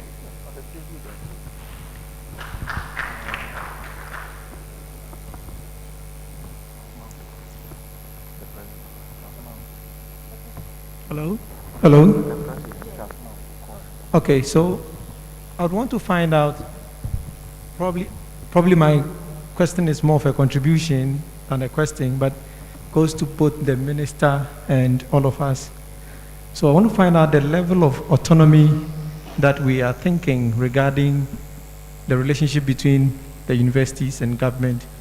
And when I talk about autonomy, I'm looking at it in a continuum, different levels of autonomy, because I believe that if some level of autonomy is granted to the universities, it will change the entire relationship between government and the universities.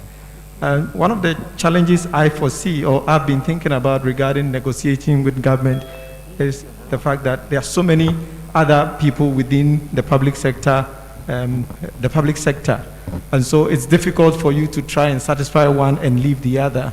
So I think that if there are some levels of autonomy in this conversation about the university and salary and conditions of service, it will grant some new relationship or to change the dynamics of the relationship. And I believe that the universities, in a way, can attain some levels of autonomy regarding regarding salaries and conditions. Thank you.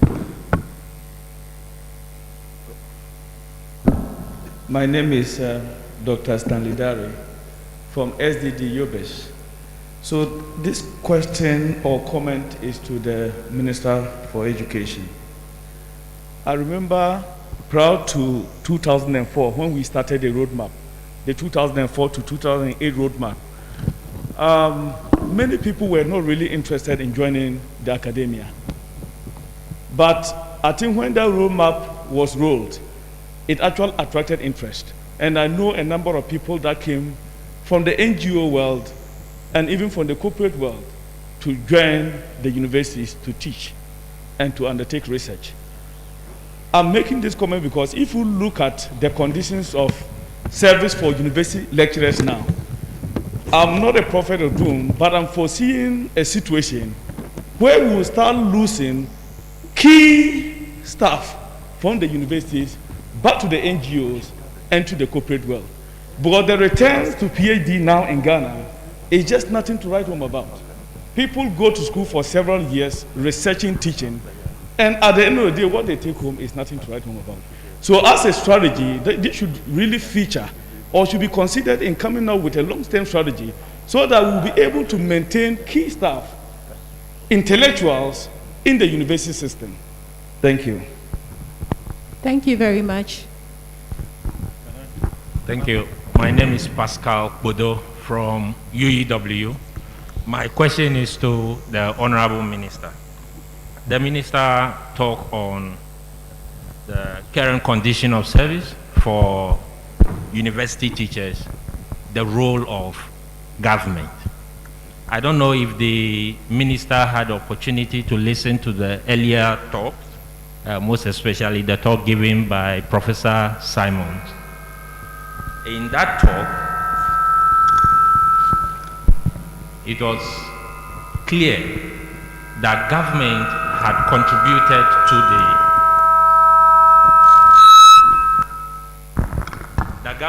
contributed to the deterioration in the conditions of service for the university teacher. One key measure that is supposed to reverse the deterioration was the labor market survey, which government had failed to conduct, and which is very, very key in the deterioration. I want to ask the Minister what his office is doing to ensure that the labor market survey is conducted with immediate alacrity in order to reverse the deterioration. Thank you.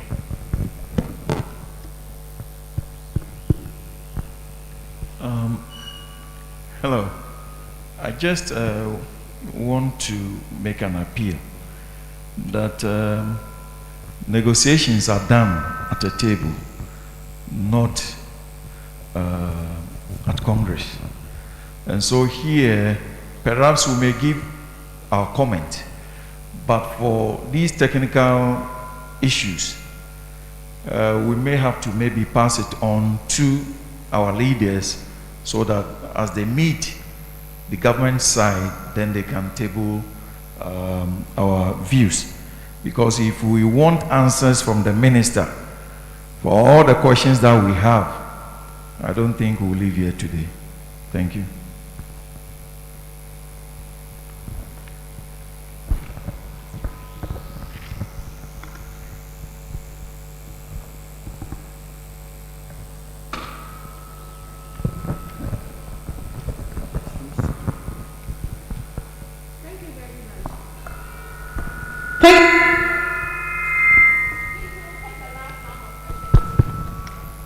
Please, we'll take the last round of questions.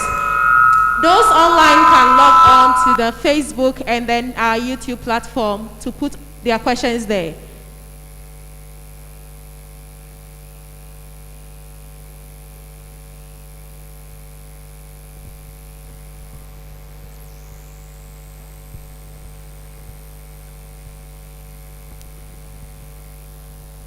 Okay.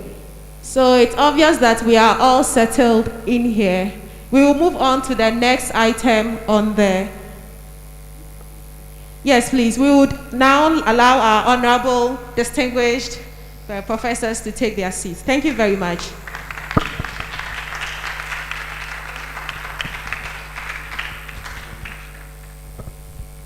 So we would invite our Professor Charles Ofosumafo to give us a speech. Thank you very much.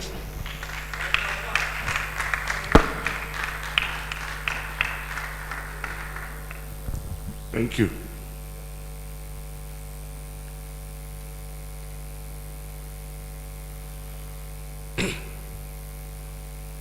Prof. Chair, allow me to stand on the earlier protocols established. And just to move straight and say, I am delighted to be standing here on this day, the 1st of October 2021, and exiting my portfolio of the National President of the University Teachers Association of Ghana, UTAG, which myself and my team have been holding for the past 2 years.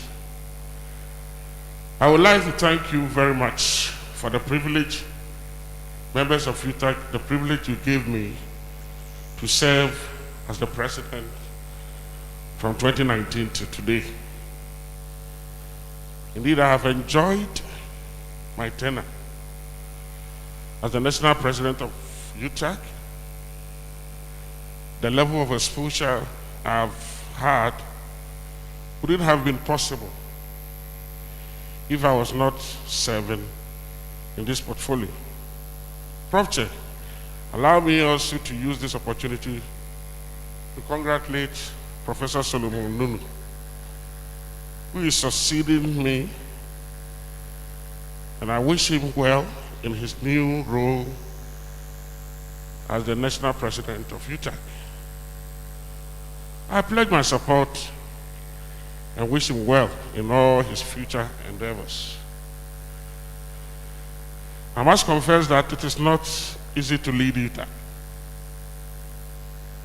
as it continues to grow bigger and complex. I believe, however, that with the support of members of your executive committee, which is there for me, for you to enjoy, success cannot elude you. I would like to thank the executive committee of UTAG. You serve at high level of commitment,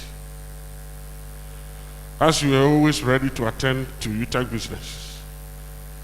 You serve at a high level of commitment. And this is where sometimes I get worried when some of our own speak as if perhaps we didn't even know what we were doing, or we don't know what we are doing. I want to take the advice Professor Samuels gave. Yes, maybe for a period of time, maybe leadership was silent. But leadership has always been transferred from one campus to another. And as academics, I think sometimes even before leadership comes and give information, you could have also prompted us. You all read.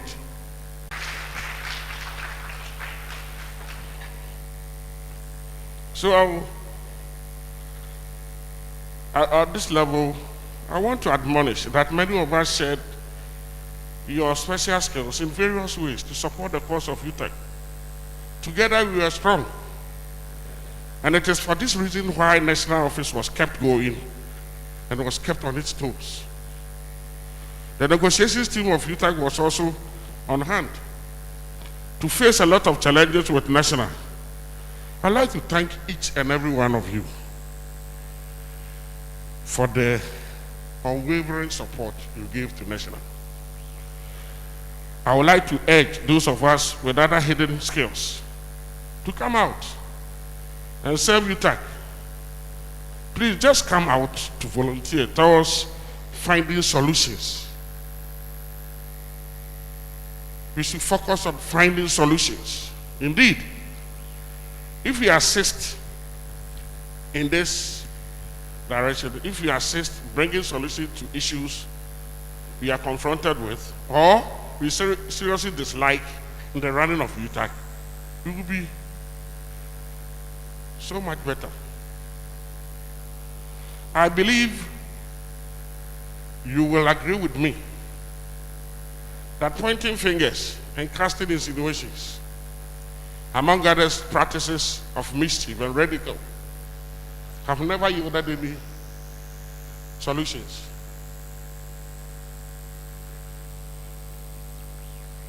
Let us strive to offer our support to leadership and be loyal to it. But there are many times where we have shared information, and before we get to our people, the whole world knows. That is not loyalty.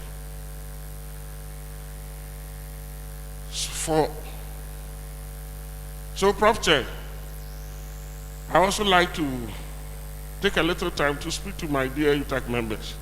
Comrades, there will be no UTAG without you. And so, the leadership of UTAG will always need your support. Indeed, as one Mark Brewer notes, one is only a leader when followers stand beside him or her. That is to say, as leaders and members of NEC, we need all and each one and each other. We all have a special role to play for the success and development of our association. On what is before us to contend with as an association, I hope we took notice of the issues we recounted during our last NEC meeting. And indeed, this afternoon, we will continue. Yes, progress has been made with some specific issues, but you agree with me that a lot more needs to be done, particularly on the matter of our general conditions of service. So the incoming NEC needs our support to pursue this matter, and indeed any other that may become necessary for UTAG to look at. And so we should strive to look at these issues to its logical conclusions. Prof. Chair, before I take my seat, I would like to congratulate all colleagues who have availed themselves and have been elected to serve as UTAG executives on the various member campuses and the incoming NEC for the period 2021-2023. I wish you all the best. Thank you very much.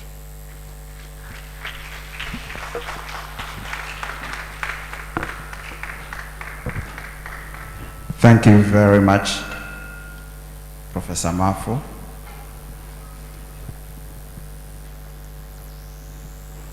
We want to take music from the choir whilst we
Please let's give it up again for the Gethsemane Methodist Church Youth Choir. They have given us some good renditions. Thank you very, very much. We want to, at this moment, do the swearing in of our new executives. And so we will kindly invite our new executives to the podium, and also invite Professor Anthony Simon to come and officiate the swearing in for us. Thank you.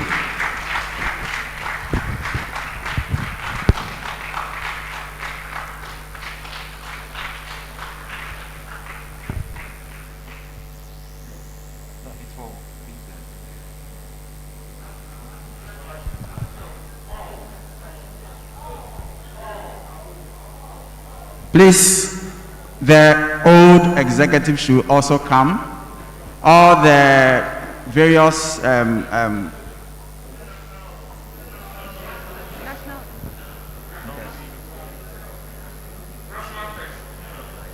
yes. So after the national swearing in, then we will now swear the other branches as well.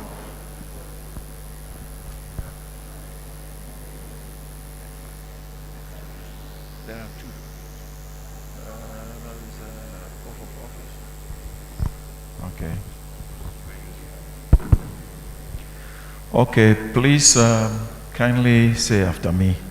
This is the oath of office for UTAG officers. I,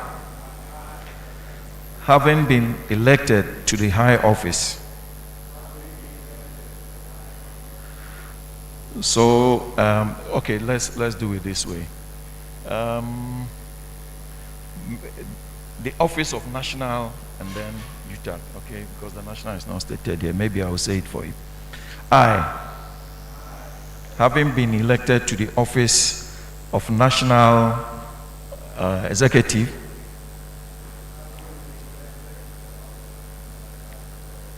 of the University Teachers Association of Ghana, do here in the name of God Almighty solemnly swear that I will be faithful and true to UTAG, that I shall strive at all times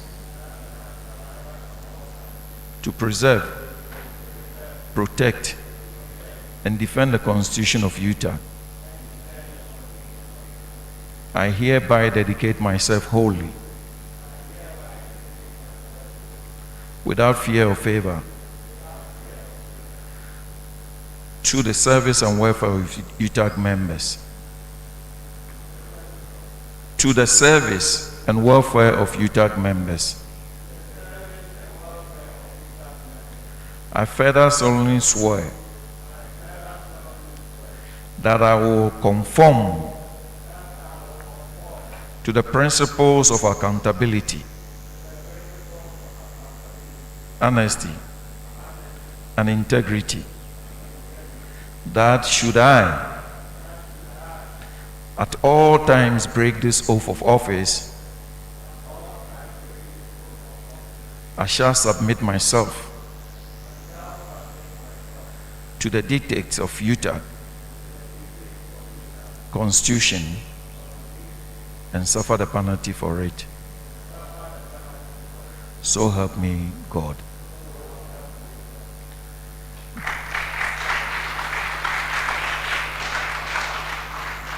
Then there is another one, the oath of secrecy. I, holding the office of, do in the name of the Almighty God swear that I will not directly or indirectly communicate or reveal to any person any matter which shall be brought under my consideration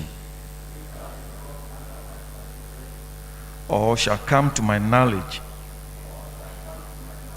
in the discharge of my official duties,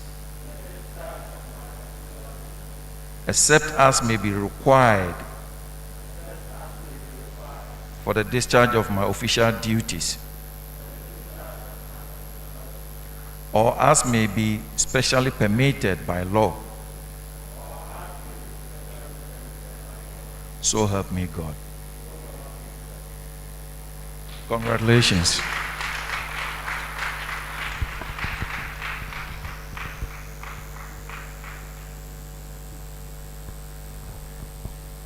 Thank you very much. So we shall invite the outgone national executives to come up and give them a handshake as to hand over and give them some patches. Please let's clap as the process goes on.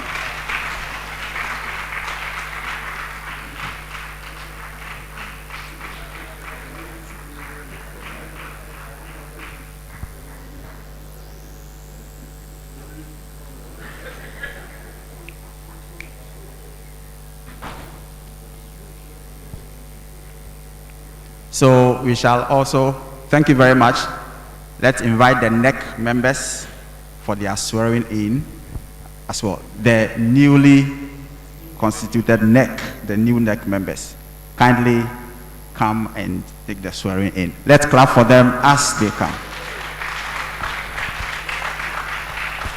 Thank you very much.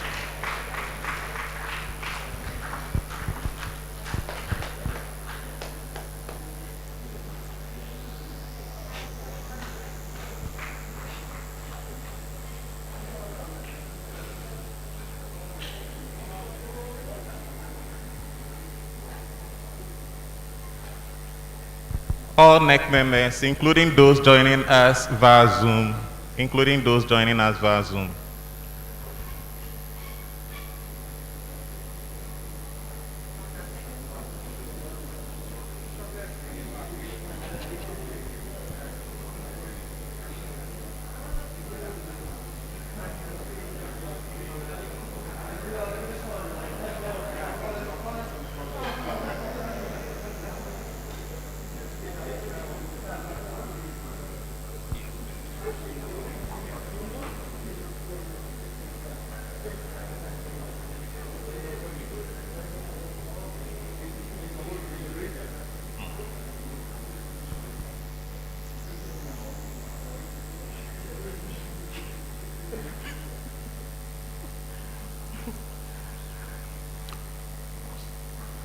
Okay, are we all here?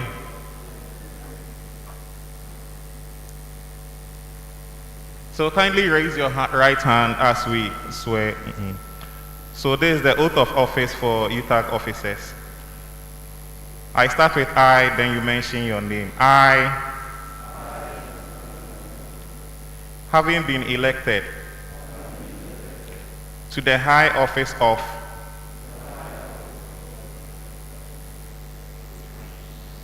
the University Teachers Association of Ghana, do here in the name of God Almighty solemnly swear that I will be faithful and true to UTAG, that I shall strive at all times to preserve, protect, and defend the Constitution of UTAG. I hereby dedicate myself wholly, without fear or favor, to the service and welfare of UTAG members. I further solemnly swear that I will conform to the principles of accountability, honesty, and integrity, and that should I at any time break this oath of office, I shall submit myself to the dictates of the UTAG Constitution and suffer the penalty for it. So help me God. The oath of secrecy. I, holding the office of, do in the name of the Almighty God swear that I will, not directly or indirectly, communicate or reveal to any person, any matter which shall be brought under my consideration or shall come to my knowledge in the discharge of my official duties, except as may be required for the discharge of my official duties, or as may be specially permitted by law. So help me God. Congratulations to you all.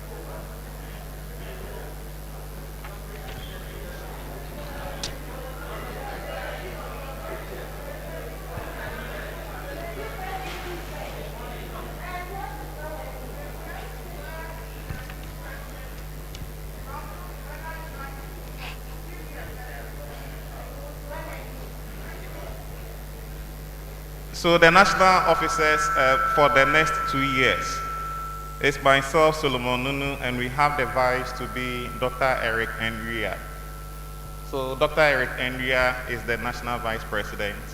And then the treasurer is Dr. Achinetete. The secretary is on an errand, so he will soon join us. That is Dr. Asari Asantiano. So I would like to stand on the protocol that has already been established and deliver my acceptance speech, or the first speech here. I thank the Almighty God for today, and I deem it a great honor for me to be sworn in today as the National President of UTAG. I am extremely grateful for this opportunity to serve UTAG in this capacity. It is my prayer that together with my colleagues, national officers and NEC members, we will work hard to serve the interests of all UTAG members across the length and breadth of Ghana for posterity to judge us fairly. I stand here today feeling humbled and for once appreciating the import of the statement that uneasy is the head that wears the crown. But I am extremely grateful for the several opportunities that President Charles Ofosu-Maafo gave me during his time as national president. Thank you very much, because I believe that the valuable lessons learned will be useful in the weeks and months ahead. Thank you very much. I'm really grateful. 10 years ago, when I first joined the National Executive Committee of UTAG as the National Secretary, we were at the crossroads, where a section of the members wanted enrollment onto the single spine salary structure, whereas others were apprehensive about the policy. Today we are on the spine with its attendant challenges. The challenges that have resulted in our engagement with our employer with the quest to improve on the conditions of service of UTAG members. Regrettably, the engagement has not yielded the expected results that we were all anticipating at the start of the engagement, thus resulting in the strike action of August 2021. Having failed to conclude the negotiation within the 1-month window after the suspension of the strike action on 23rd August 2021, We find ourselves at the crossroads again. I must say that each group has a cogent argument as to which direction we should go. This NEC and its national officers have the unenviable task to steer the affairs of UTAG through this period. However, this is only one of the many issues that need our urgent attention. Presently, the dream of building the National Secretariat of UTAG, which has been on the drawing board for the past 12 years, is still pending. The previous NEC, led by Professor Charles Marfo, have made some gains, and it is up to us to continue to build on the foundation they have laid. Negotiating non-payroll allowances with the governing councils of the various public universities is also pending, just to name a few. This is the time for unity with one mindset. We need to stay focused on our ultimate goal of improving the working conditions of our members. As NEC members, this calls for us to provide the needed leadership to attain the goal.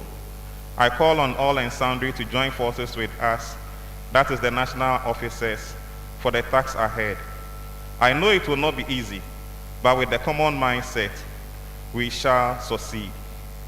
In conclusion, I would like to call on government and its assigns to respect the various agreements they have signed with labor unions.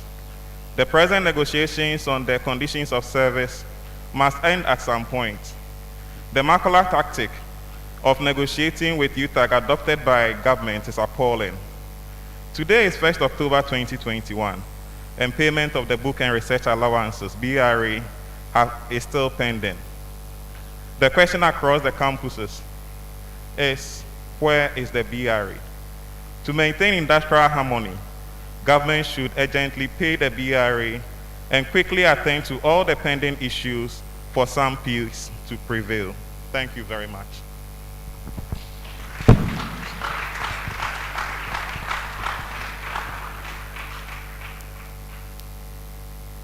So the presidents from the various campuses would like to introduce them as well. So from the University of Ghana, Legon, we have Samuel Nkumban. Eugene Samuel Nkumban. Okay. Thank you very much. KNUST. KNUST, Ochre Adek Mensah. And joining us on the NEC in his capacity as an ex-official member is Professor Charles Ofosu-Marfo. UCC, we have Samuel Bet Boedi Kusi. UEW, we have Eric Nketia. He's not here, but he's represented by Pascal Podo. Pascal Podo. UDS, we have Felix YT Longi. UNE, Reginald Jimate, he's also not here, but ably represented here by Gilbert Akogo. Reggie is online joining us. UPSA, we have Richard Fosu Amankwa. Richard Fosu Amankwa. JIJ, Jonas Kwejo Anson Boateng.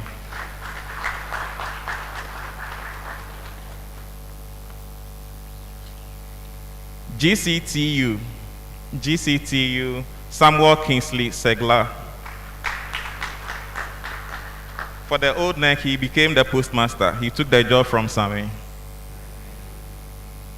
Then CKTU, Jonas Bugasi. CKTU. SDDU, Joseph K. Wulifan. Okay. Then Amusted, Stephen Bafo Eje.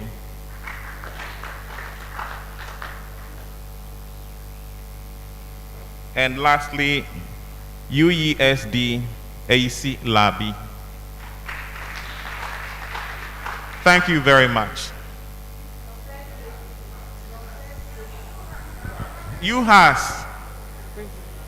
U-Has is Ruben. Ruben. Okay. Thank you very much.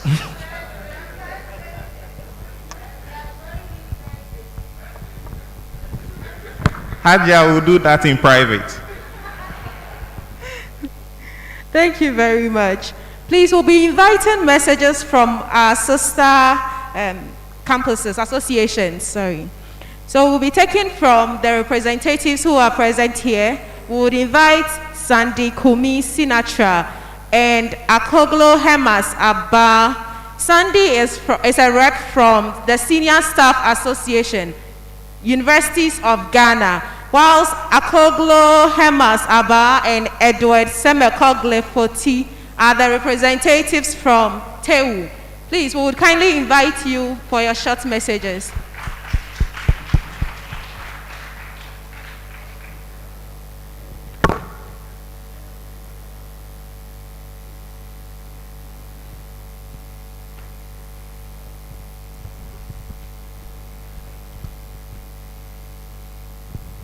Prof. Chair, please permit me to stand on the protocol that has already been established. This is a fraternity message from Senior Staff Association, Universities of Ghana. The Senior Staff Association, Universities of Ghana deem it great honor to be part of the 20th National Binary Congress of University Teachers Association, UTAG. I bring you warm felicitations from the National Chairman, Brother Zakaria Muhammad, National Executive Council, and the entire senior staff cadre of public universities in Ghana. We would like to use this occasion to congratulate UTAG for a successful organization of the 20th National Congress under the theme Post-COVID-19 Tertiary Education in Ghana, the Role of Government and Preparedness of Universities in Promoting Quality Teaching. It is clear demonstration of commitment on the part of UTAG to give out its best amid COVID-19 pandemic. This is where unionism play sacrificial role by ensuring the people are rewarded duly and bountifully in accordance with their respective skills, expertise for commensurable wages.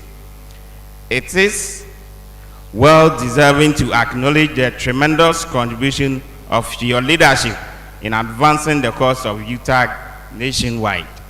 Leadership, they say, is not about power and authority, but hard work, discipline, delivery, and accountability. We applaud the leadership and members of UTAG for their immense commitment and contribution in the pursuit of justice and fairness in the labor industry. Indeed, your recent industrial action speaks volume. Let me mention that Senior Staff Association is committed to collaborate and forge together with UTAG and all other unions in Ghana to pursue the collective interests and welfare of our members, to ensure harmonious and progressive working relations and congenial environments on our various campuses. It is imperative to see ourselves as partners and stakeholders in the same industry to be formidable and to defeat the increasing unfairness, unhealthy segregation and intimidation within the system. Thus, we strongly believe that when union leaders unite for commonality of purpose, desirable benefits and achievement for all respective rank and files will be achieved. Once again, kindly accept our heartfelt congratulations. On such a great day, we wish you a fruitful and successful deliberations in this endeavor. Long live UTAG, long live Ghana. Thank you.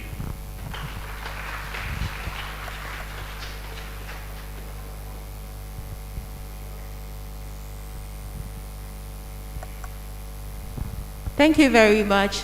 Whilst we wait for the rep from TEU, we would also want to acknowledge that Gala is here, and we appreciate your presence, and then we would receive your message as well. Thank you.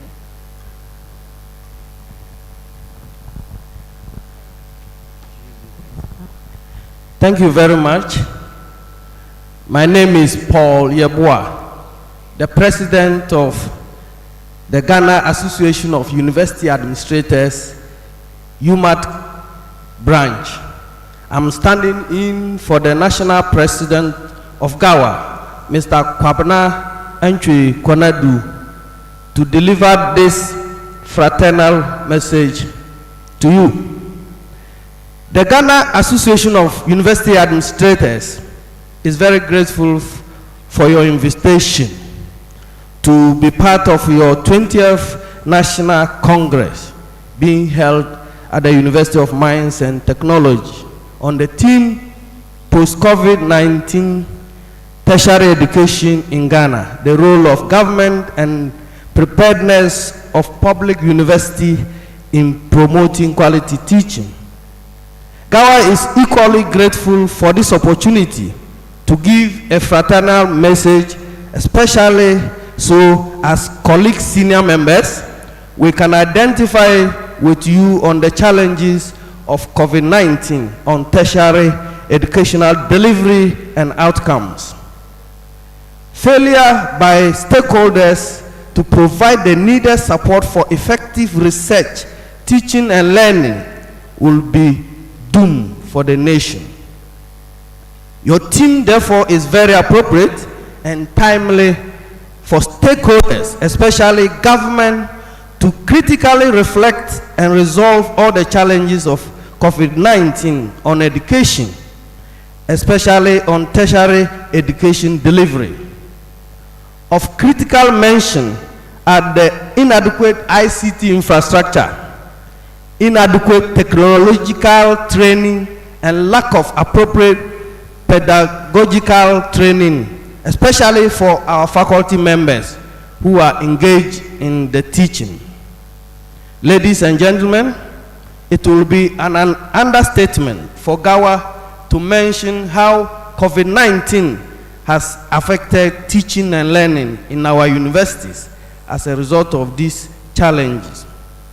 These challenges brought upon the university as a result of COVID in recent times, there have been worrying labor unrest, mainly bordering on conditions of service of UTAG members and the other staff unions on our campuses.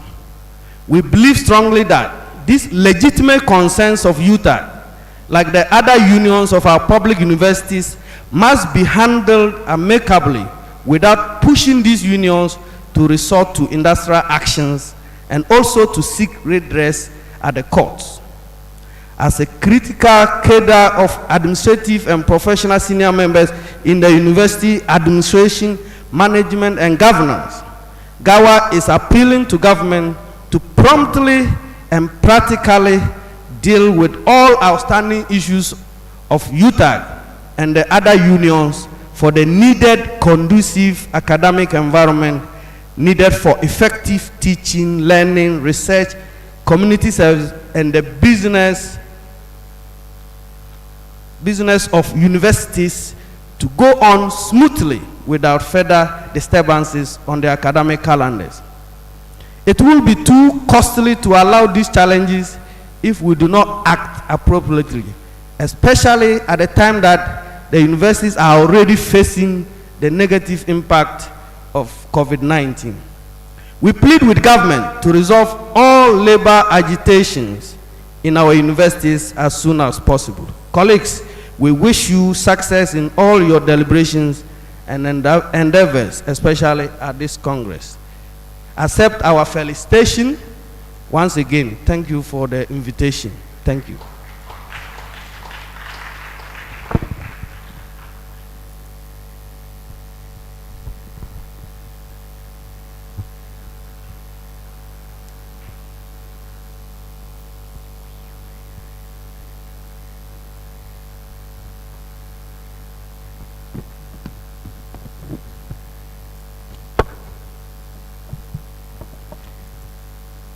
Good afternoon. My name is Akulgohemas Abba, Tewu UMaT chairman. I'm here with my able secretary, Edward Semeko Glifoti, to deliver our message on behalf of our national leadership. Once again, national leadership give you greetings. Thank you. Message from TEWU to UTAG on your 20th Congress. We in TEWU want to congratulate UTAG on your 20th National Congress, which is under the theme Post-COVID-19 Tertiary Education in Ghana, Role of Government and Preparedness of Public Universities in Promoting Quality Teaching. We very much associate ourselves with this theme, and we congratulate leaders of UTAG for this. Quality teaching will guarantee quality education. We in TEWU believe that all stakeholders in education must work together in ensuring quality teaching. Thus, government, the university management, and the supporting unions and associations. We must all work together with a common goal of ensuring quality education. It will ensure that the attainment of the Sustainable Development Goal 4, which talks about ensuring inclusive and equitable quality education and promote lifelong learning opportunities for all. We should all endeavor to work together to achieve this goal. We wish UTAG well in all your deliberations in this Congress and pray that your resolutions after this Congress will propel the nation to achieving our goal in education. Long live UTAG, long live collaboration between UTAG and TEWU, long live education in Ghana, and long live Ghana. Thank you.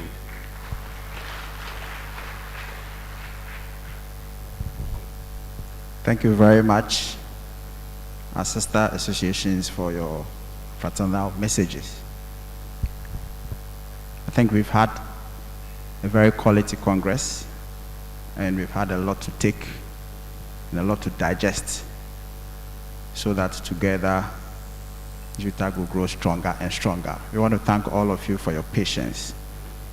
We want to invite the chairman for his closing remarks. And so I respectfully invite Professor Amankwa.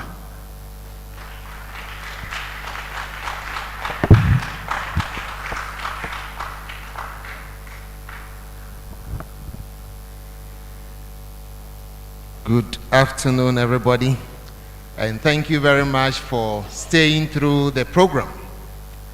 From where I'm sitting, it has been a wonderful one. Having three noble speakers talking about issues of UTAG and education in Ghana. The first speaker, the Vice Chancellor of UHAS, talked about the fact that the COVID pandemic brought a lot of new challenges, but the universities did not throw our hands in the air.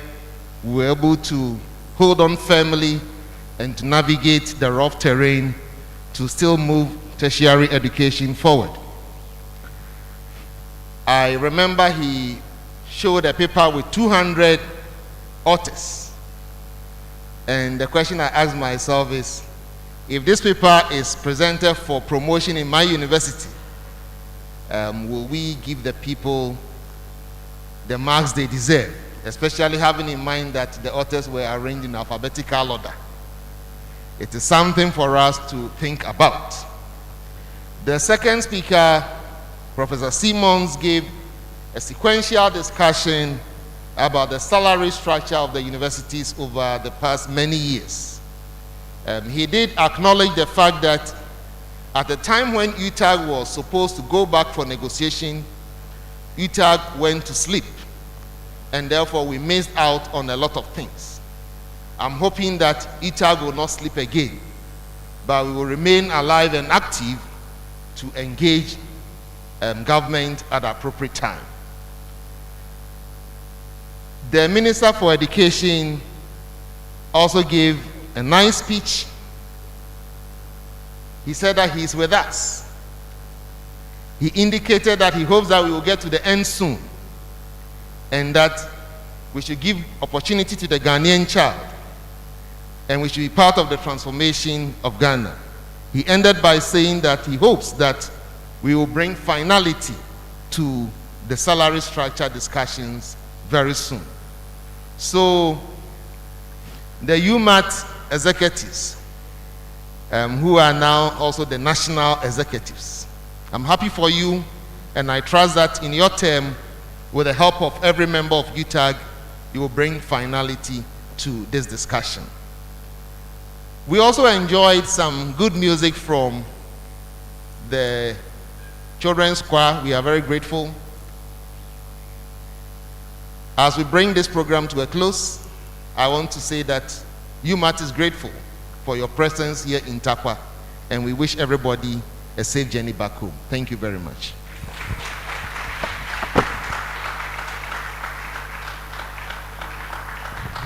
Thank you very much, Chairman. We would now invite Dr. Frank Boateng for our vote of thanks. Thank you.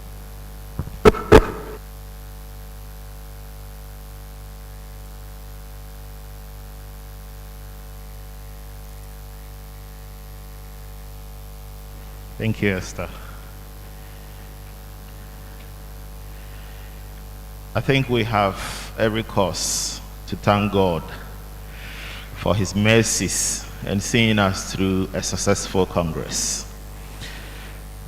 Professor Richard Akwesi-Amankwa, the chairman and the vice chancellor of the University of Mines and Technology, we are grateful to you for your thought leadership and how you have chaired this function. We would like to thank Honorable Dr. Yao Osei Adichum, the MP for Bosomchi constituency, a Minister of Education, for honoring our invitation from his office in Accra. We thank Professor Anthony Simmons, the Pro Vice Chancellor of University of Mines, and then also to Professor John Owusu Ejapon, the VC of UHAS.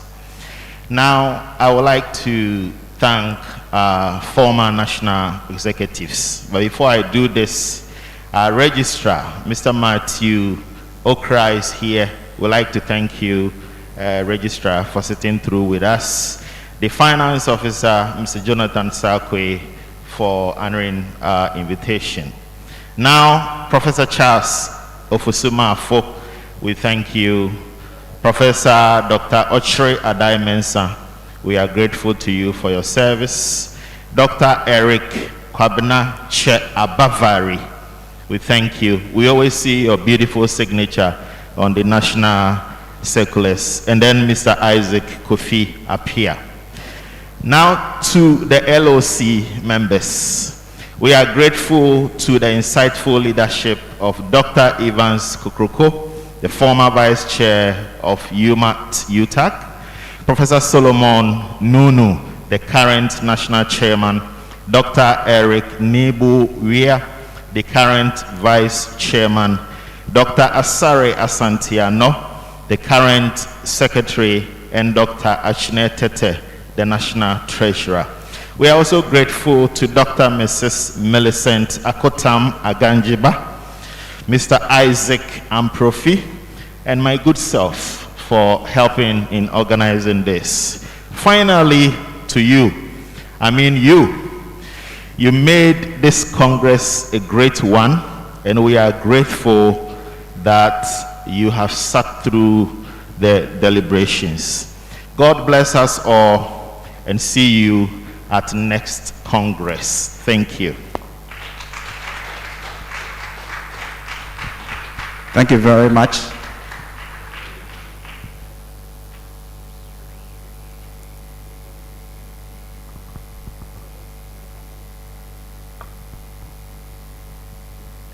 Okay, so just some few notices before we take the closing prayer. When we end from this place, we will take photograph in front of the auditorium. So let's take note. Make sure your face comes inside. We are capturing neck. And then afterwards, we will have the lunch. Lunch as in eating. at the Methodist Cathedral Hall Complex.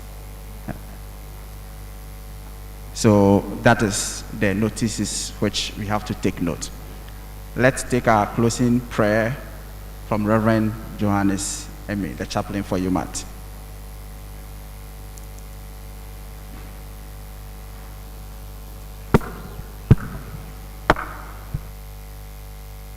Thank you very much. We want to take our closing prayer, and I will humbly request that we rise as we pray.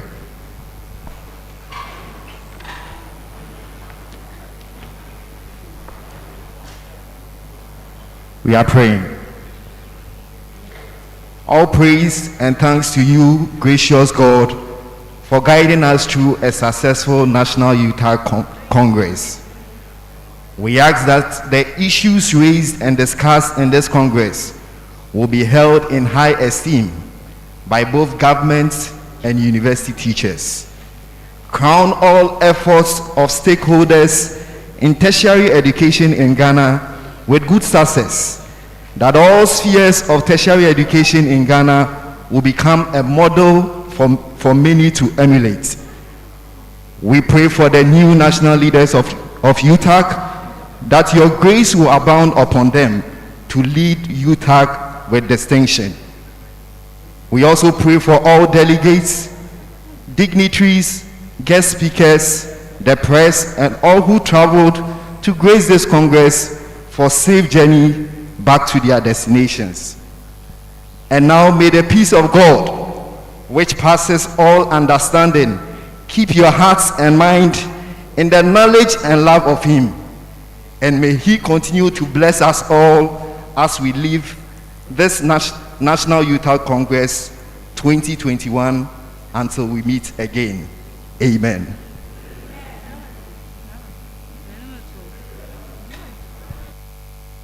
Thank you very much. So whilst the choir gives us a choral, we will be marching for the photographs. Thank you very much. Please don't forget